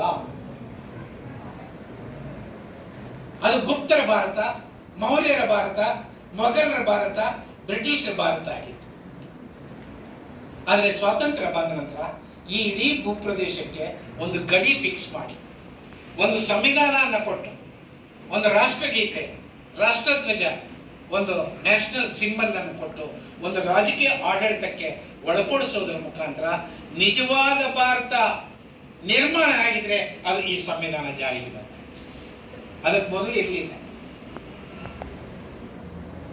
This is the biggest achievement. ಪಾಳೆಗಾರಿ ಪದ್ಧತಿಯನ್ನು ರದ್ದುಪಡಿಸಿ ನಾವು ಪ್ರಜಾಪ್ರಭುತ್ವ ಸಂಸ್ಥೆಗಳನ್ನು ಕಟ್ಟಿದ್ದೀವಿ. ದೇಶಕ್ಕೆ ಬೇಕಾದಂತ ಕಾನೂನುಗಳನ್ನು ಮಾಡೋದಕ್ಕೆ ಡೆಲ್ಲಿನಲ್ಲಿ ಪಾರ್ಲಿಮೆಂಟ್, ರಾಜ್ಯಕ್ಕೆ ಬೇಕಾದಂತ ಕಾನೂನುಗಳನ್ನು ಮಾಡೋದಕ್ಕೆ ಬೆಂಗಳೂರಿನಲ್ಲಿ ವಿಧಾನಸಭೆ, ಶಾಸಕಾಂಗದ ಸಂಸ್ಥೆಗಳು, supreme court, high court, district court, taluka court, ನ್ಯಾಯಾಂಗದ ಸಂಸ್ಥೆ. ಈ ಪ್ರಜಾಪ್ರಭುತ್ವ ಸಂಸ್ಥೆಗಳಲ್ಲಿ ಈ ದೇಶದ 146 ಕೋಟಿ ಜನ ಪ್ರತಿನಿತ್ಯ ನೇರವಾಗಿ ಅಥವಾ ಪರೋಕ್ಷವಾಗಿ ಭಾಗವಹಿಸುತ್ತಿದ್ದಾರೆ ಅನ್ನೋ ಪರಿಸ್ಥಿತಿ ದೇಶದಲ್ಲಿ ನಿರ್ಮಾಣ ಆಗಿದೆ. ಅದಕ್ಕೆ ಕಾರಣ ಭಾರತದ ಸಂವಿಧಾನ. ಭಾರತ ದೇಶದಲ್ಲಿ ನಾನು ಆಗ್ಲೇ ಹೇಳಿದೆ, ಇಲ್ಲಿ ಬಡತನ ಇತ್ತು, ಹಸಿವಿತ್ತು, ಅನಕ್ಷರತೆ ಇತ್ತು, ನಿರುದ್ಯೋಗ ಇತ್ತು.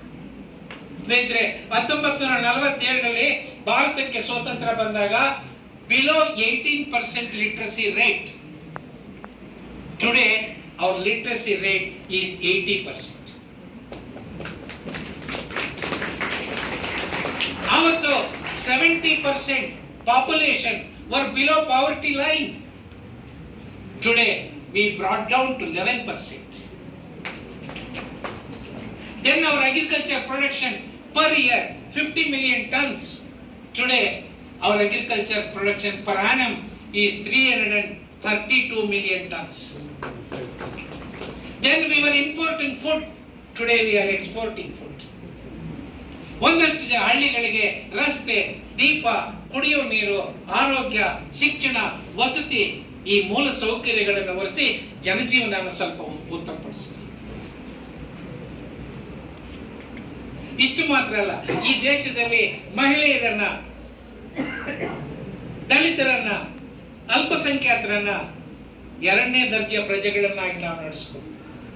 ಆದ್ರೆ ಸ್ವಾತಂತ್ರ್ಯ ಬಂದ ನಂತರ India has seen a Dalit president,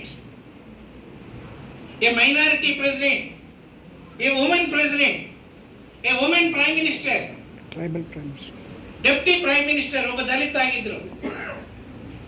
ಈ ರೀತಿ ರಾಜಕೀಯದಲ್ಲಿ ಪ್ರವೇಶ ಮಾಡಿ IAS, IPS, IRS ಅಧಿಕಾರದಲ್ಲಿ ಪ್ರವೇಶ ಮಾಡಿ ಸುಪ್ರೀಂ ಕೋರ್ಟ್ ಜಡ್ಜಿಗಳಿಂದ ತಾಲೂಕಾ ನ್ಯಾಯಾಲಯವರೆಗೂ ಮಹಿಳೆಯರು, ದಲಿತರು, ಅಲ್ಪಸಂಖ್ಯಾತರು ಹೆಚ್ಚಿನ ಪ್ರಮಾಣದಲ್ಲಿ ಪ್ರವೇಶ ಮಾಡಿ. ಸ್ನೇಹಿತರೆ, ಮೊನ್ನೆ ನಾನು ಒಂದು 3 ತಿಂಗಳ ಹಿಂದೆ ಒಂದು ಜಿಲ್ಲೆಗೆ ಹೋಗಿದ್ದೆ. ಅಲ್ಲಿ ನಾನು ರಿಸೀವ್ ಮಾಡ್ಕೊಳ್ಳೋಕ್ಕೆ ಬಂದಿದ್ರು. ಅಲ್ಲಿ DC ಬಂದಿದ್ರು, ಅಲ್ಲಿನ SP ಬಂದಿದ್ರು, ಅಲ್ಲಿನ ಡಿಸ್ಟ್ರಿಕ್ಟ್ ಜಡ್ಜ್ ಬಂದಿದ್ರು.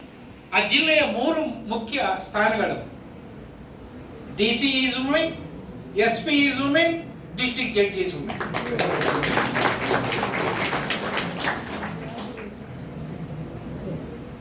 ಈ ರೀತಿ ಇವತ್ತು ಇಂಥ ಸಾಧನೆ ಮಾಡೋದಕ್ಕೆ ಸಾಧ್ಯ ಆಗಿದೆ.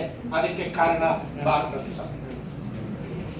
ಜಾತಿ ಹೋಗಿದೆ ಅಂತ ನಾನು ಹೇಳ್ತಾ ಇಲ್ಲ, ಅದೇ ಜಾತಿ ಅಸಮಾನತೆಯನ್ನ ನಾವು ಒಂದು ದೊಡ್ಡ ಬೆಟ್ಟು ಕೊಟ್ಟಿದ್ದೆ. ಇವತ್ತು ಈ ದೇಶದ ರಾಷ್ಟ್ರಪತಿ ಯಾರು? ಯಾವ ಕ್ಯಾಸ್ಟ್? Schedule tribe. ಜಾತಿ ವ್ಯವಸ್ಥೆಯಲ್ಲಿ ಒಂದು ಬುಡಕಟ್ಟು ಮಹಿಳೆ ರಾಷ್ಟ್ರಪತಿ ಆಗೋ ಕನಸು ಕಂಡಿದ್ವಾ ನಾವು? ಇವತ್ತು ಸಾಧ್ಯ ಆಗಿದ್ರೆ ಅದಕ್ಕೆ ಕಾರಣ ಯಾರು? ಈ ದೇಶದ ಪ್ರಧಾನಿ ಯಾರು? ಯಾವ ಜಾತಿ? ಗಾಣಿಗರು, ತೇಲಿ ಕಮ್ಯುನಿಟಿ. ಜಾತಿ ವ್ಯವಸ್ಥೆಯಲ್ಲಿ ಒಬ್ಬ ಗಾಣಿಗ ಪ್ರಧಾನಿ ಆಗೋ ಕನಸು ಕಂಡಿದ್ವೇನ್ರಿ? ಅದು ಸಾಧ್ಯ ಆಗಿದ್ರೆ ಸಂವಿಧಾನ. ನಾನು ಕೋಲಾರ ಜಿಲ್ಲೆಯ ಮಧ್ಯಮ ವರ್ಗದ ರೈತ ಕುಟುಂಬದಲ್ಲಿ ನಾನು ಜನಿಸಿದ್ದೆ. ರೈತನ ಮಗ ಜಾತಿ ವ್ಯವಸ್ಥೆಯಲ್ಲಿ ಏನಾಗಬೇಕು? ಆದ್ರೆ ನಾನು ಆಗಿದ್ದೇನೆ ಲಾ ಗ್ರಾಜುಯೇಟ್ ಆಗಿ, ಲಾಯರ್ ಆಗಿ, ಜಡ್ಜ್ ಆಗಿ, ಸುಪ್ರೀಂ ಕೋರ್ಟ್ ನಲ್ಲಿ ಡೆಸಿಗ್ನೇಟ್ ಸೀನಿಯರ್ ಆಗಿ ನಾನು ಕೆಲಸ ಮಾಡೋದಕ್ಕೆ ಸಾಧ್ಯ ಆಗಿದ್ರೆ that is because of the opportunities provided to me by my constitution. Information technology, space technology, atomic energy, agriculture production, service sector, ಈ ರೀತಿ 10 ಹಲವು ಕ್ಷೇತ್ರಗಳಲ್ಲಿ ಇವತ್ತು ಭಾರತ ಜಗತ್ತಿನ ಟಾಪ್ 10 ದೇಶಗಳಲ್ಲಿ ಒಂದು ಸ್ಥಾನನ ಪಡ್ಕೊಂಡಿದ್ರೆ ಅದಕ್ಕೆ ಕಾರಣ ಭಾರತದ ಸಂವಿಧಾನ. ಸ್ನೇಹಿತರೆ, ಇಂಥ ಸಂವಿಧಾನ ಓದಲಿಲ್ವಲ್ರಿ ನೀವು? ಓದ್ತೀರಾ ಇಲ್ವಾ? ಯಾವಾಗಲಿಂದ? ಎಸ್, ಈಗಲಿಂದಾನೇ ಸ್ಟಾರ್ಟ್ ಆಗುತ್ತೆ. ದಟ್ ಈಸ್ ಸ್ನೇಹಿತರೆ, ಇಷ್ಟೆಲ್ಲ ಸಾಧನೆ ಮಾಡಿದ್ದೀವಿ ನಾವು. ಇಷ್ಟೆಲ್ಲ ಸಾಧನೆ ಆಗಿದ್ರು ಕೂಡ ದೇಶದ ಮುಂದೆ ಸಮಸ್ಯೆಗಳು ಇವೆ, ಸವಾಲುಗಳು ಇವೆ. ಇನ್ನೂ ಒಂದಷ್ಟು ಜನಕ್ಕೆ ಅಕ್ಷರ ಇಲ್ಲ, ಆರೋಗ್ಯ ಇಲ್ಲ, ಉದ್ಯೋಗ ಇಲ್ಲ, ವಸತಿ ಇಲ್ಲ, ಕೃಷಿ ಬಿಕ್ಕಟ್ಟಿನಲ್ಲಿದೆ, ಕೈಗಾರಿಕಾ ಬಿಕ್ಕಟ್ಟಿನಲ್ಲಿದೆ. ಇವು ನಮ್ಮ ಸಮಸ್ಯೆ. ಈ ಜೊತೆಯಲ್ಲಿ ಭಯೋತ್ಪಾದನೆ, ಕೋಮುವಾದ, ವ್ಯಾಪಾರೀಕರಣ, ಭ್ರಷ್ಟಾಚಾರ, ಅಪರಾಧೀಕರಣ, ಸಾಂಸ್ಕೃತಿಕ ದಿವಾಳಿತನ ದೇಶದ ಮುಂದಿರುವ ಸವಾಲುಗಳು. ಈ ಸಮಸ್ಯೆಗಳನ್ನು ಪರಿಹರಿಸಬೇಕು, ಈ ಸವಾಲುಗಳನ್ನು ಹಿಮ್ಮೆಟ್ಟಿಸಬೇಕು. ಈ ಒಂದೊಂದು ಸಬ್ಜೆಕ್ಟ್ ಬಗ್ಗೆ ನಿಮ್ಮ ಒಂದೊಂದು ಗಂಟೆ ಮಾತಾಡ್ತಕ್ಕಂಥ ವಿಷಯ ನನ್ನ ಕಿಸೆಯಲ್ಲಿದೆ ಅಂತ ನಾನು ಅಂದಾಗ, ಸರ್ ಕೋಮುವಾದದ ಬಗ್ಗೆ ಮಾರ್ಕೆಟ್ನಲ್ಲಿ ಲಿಟ್ರೇಚರ್ ಇದೆ, ಭ್ರಷ್ಟಾಚಾರದ ಬಗ್ಗೆ, ಕರಪ್ಷನ್ ಬಗ್ಗೆ ಇದೆ, ಆದ್ರೆ ನೀವು ಕಲ್ಚರಲ್ ಡಿಜನರೇಷನ್ ಅಂದ್ರಲ್ಲ, ಅದಕ್ಕೆ ಲಿಟ್ರೇಚರ್ ಎಲ್ಲಿ ಸಿಗುತ್ತೆ? ನನ್ನ ಪಕ್ಕದಲ್ಲಿ ಶಿವಪ್ಪ ಅಂತ ಅವ್ರು ಕೂತಿದ್ರು. ಏನ್ ಶಿವಪ್ಪ ಅಂದ್ರೆ, ಸರ್ ನನಗೂ ಗೊತ್ತಿಲ್ಲ, ಅವ್ರಿಗೂ ಗೊತ್ತಿಲ್ಲ, ನನಗೂ ಗೊತ್ತಿಲ್ಲ. ಆ ಹುಡುಗನ ಪ್ರಶ್ನೆಗೆ ಏನ್ ಹೇಳೋದು? ನನ್ನ ಅದೃಷ್ಟ ಚೆನ್ನಾಗಿತ್ತು ಅಂತ ಕಾಣಿಸುತ್ತೆ. ತಕ್ಷಣ ಕೌನ್ ಬನೇಗ ಕರೋಡ್ಪತಿ ನೋಡಿದ್ದೀರಾ ನೀವು? ನೋಡಿದ್ದೀರಾ ಇಲ್ವಾ? ಹಾ, ಆ ಕಡೆ ಅಮಿತಾಬ್ ಬಚ್ಚನ್ ಇರ್ತಾನೆ, ಈ ಕಡೆ ಹುಡುಗ ಕೂತಿರ್ತಾನೆ. ಪ್ರೋಗ್ರಾಮ್ ಸ್ಟಾರ್ಟ್ ಆಗುತ್ತೆ. ಅಮಿತಾಬ್ ಬಚ್ಚನ್ ಒಂದು ಕ್ವಶನ್ ಕೇಳ್ತಾನೆ, ಆಪ್ಕ ಪಿತಾ ನಾಮ್ ಕ್ಯಾ ಹೈ? ಅವ್ನು ಗುಮ್ಮಂತ ಹಿಂಗೆ ಕೂತಿರ್ತಾನೆ, ಬಾಯೇ ಬಿಡೋದು. ಆಗ ಅಮಿತಾಬ್ ಬಚ್ಚನ್ ಅಂದ್ಕೊಳ್ತಾನೆ, ಇವ್ನು ಯಾವನೋ ಕೋಲಾರ ಕಡೆ ಇರ್ಬೇಕು, ಇವನಿಗೆ ಹಿಂದಿ ಬರೋಲ್ಲ ಅಂತೇಳಿ ಇಂಗ್ಲಿಷ್ ನಲ್ಲಿ ಕೇಳ್ತಾನೆ, what is your father's name? ಆಗ್ಲೂ ಅವ್ನು ಗುಮ್ಮಂತ ಹಿಂಗೆ ಕೂತಿರ್ತಾನೆ, ಬಾಯೇ ಬಿಡೋಲ್ಲ. ಅಮಿತಾಬ್ ಬಚ್ಚನ್ ಸಿಟ್ಟು ಬರುತ್ತೆ, ಯೂಸ್ಲೆಸ್ ಫೆಲೋ, ಇಂಗ್ಲಿಷ್ ಬರೋಲ್ಲ, ಹಿಂದಿ ಬರೋಲ್ಲ, ಯಾಕೆ ಬಂದೆ ಈ ಕಾರ್ಯಕ್ರಮಕ್ಕೆ? ಆಗ ಹುಡುಗನ್ ಸಿಟ್ಟು ಬರುತ್ತೆ. ಅಮಿತಾಬ್ ಬಚ್ಚನ್, ಯೂಸ್ಲೆಸ್ ನಾನಲ್ಲ ನೀನು. ಅದೆಂಗಯ್ಯ, ನಾನು ಒಂದಲ್ಲ ಎರಡು ಭಾಷೆಯಲ್ಲಿ ಒಂದ್ಸಲ ಅಲ್ಲ ಎರಡು ಸಲ ಕೇಳ್ತಾ ಇದ್ರು, ನೀನು ಉತ್ತರ ಕೊಡ್ಲಿಲ್ಲ ಅಂದ್ರೆ? ನೀನೊಂದು ಪ್ರಶ್ನೆ ಕೇಳಿದ್ರೆ 4 ಆಪ್ಷನ್ಸ್ ಕೊಡ್ಬೇಕಾ ಬೇಡ? This is a cultural degeneration. India needs brilliant boys and girls, but at the same time we need boys and girls who are cultured, who care for their parents, who care for their teachers, who care for their colleagues, who care for the poor, who care for the untouchable, who care for the agony of women. ಇಂಥ ಯುವ ಪೀಳಿಗೆಗೆ, my friends, I have come here to appeal to the teachers and to the students. Let this college produce such a type of brilliant, intelligent, cultured, human boys and girls. ಇದು ನನ್ನ ಮನವರಿಕೆ. ಅಂತ ಮಕ್ಕಳು ಮಾತ್ರ ನಮ್ಮ ದೇಶವನ್ನು ರಕ್ಷಿಸಬಹುದು, ನಮ್ಮ ಸಮಸ್ಯೆಗಳನ್ನು ಪರಿಹರಿಸಬಹುದು, ನಮ್ಮ ಸವಾಲುಗಳನ್ನು ಹಿಮ್ಮೆಟ್ಟಿಸಬಹುದು. ಹಾಗಾಗಿ ಇಲ್ಲಿ ಇರ್ತಕ್ಕಂಥ ಎಲ್ಲರಿಗೂ ನಾನು ಮನವಿ ಮಾಡಿಕೊಡೋದು, ದಯವಿಟ್ಟು ಈ ದಿಕ್ಕಿನಲ್ಲಿ ನಾವೊಂದು ಹೊಸ ಜನರೇಷನ್ ಅನ್ನು ಕಟ್ಟೋಣ. ಆ ಮುಖಾಂತರ ದೇಶನ ಒಂದು ಕಲ್ಯಾಣ ರಾಜ್ಯವಾಗಿ ಪರಿವರ್ತನೆ ಮಾಡೋಣ. ಎಲ್ಲರೂ ನೆಮ್ಮದಿಯಿಂದ, ಎಲ್ಲರೂ ಸಂತೋಷದಿಂದ, ಎಲ್ಲರೂ ಸಹೋದರರಂತೆ, ಎಲ್ಲರೂ ಸಹೋದರಿಯರಂತೆ ನಾವು ಬದುಕುವಂತ ಒಂದು ದೇಶನ ಕಟ್ಟೋಣ. ನಮಸ್ಕಾರ.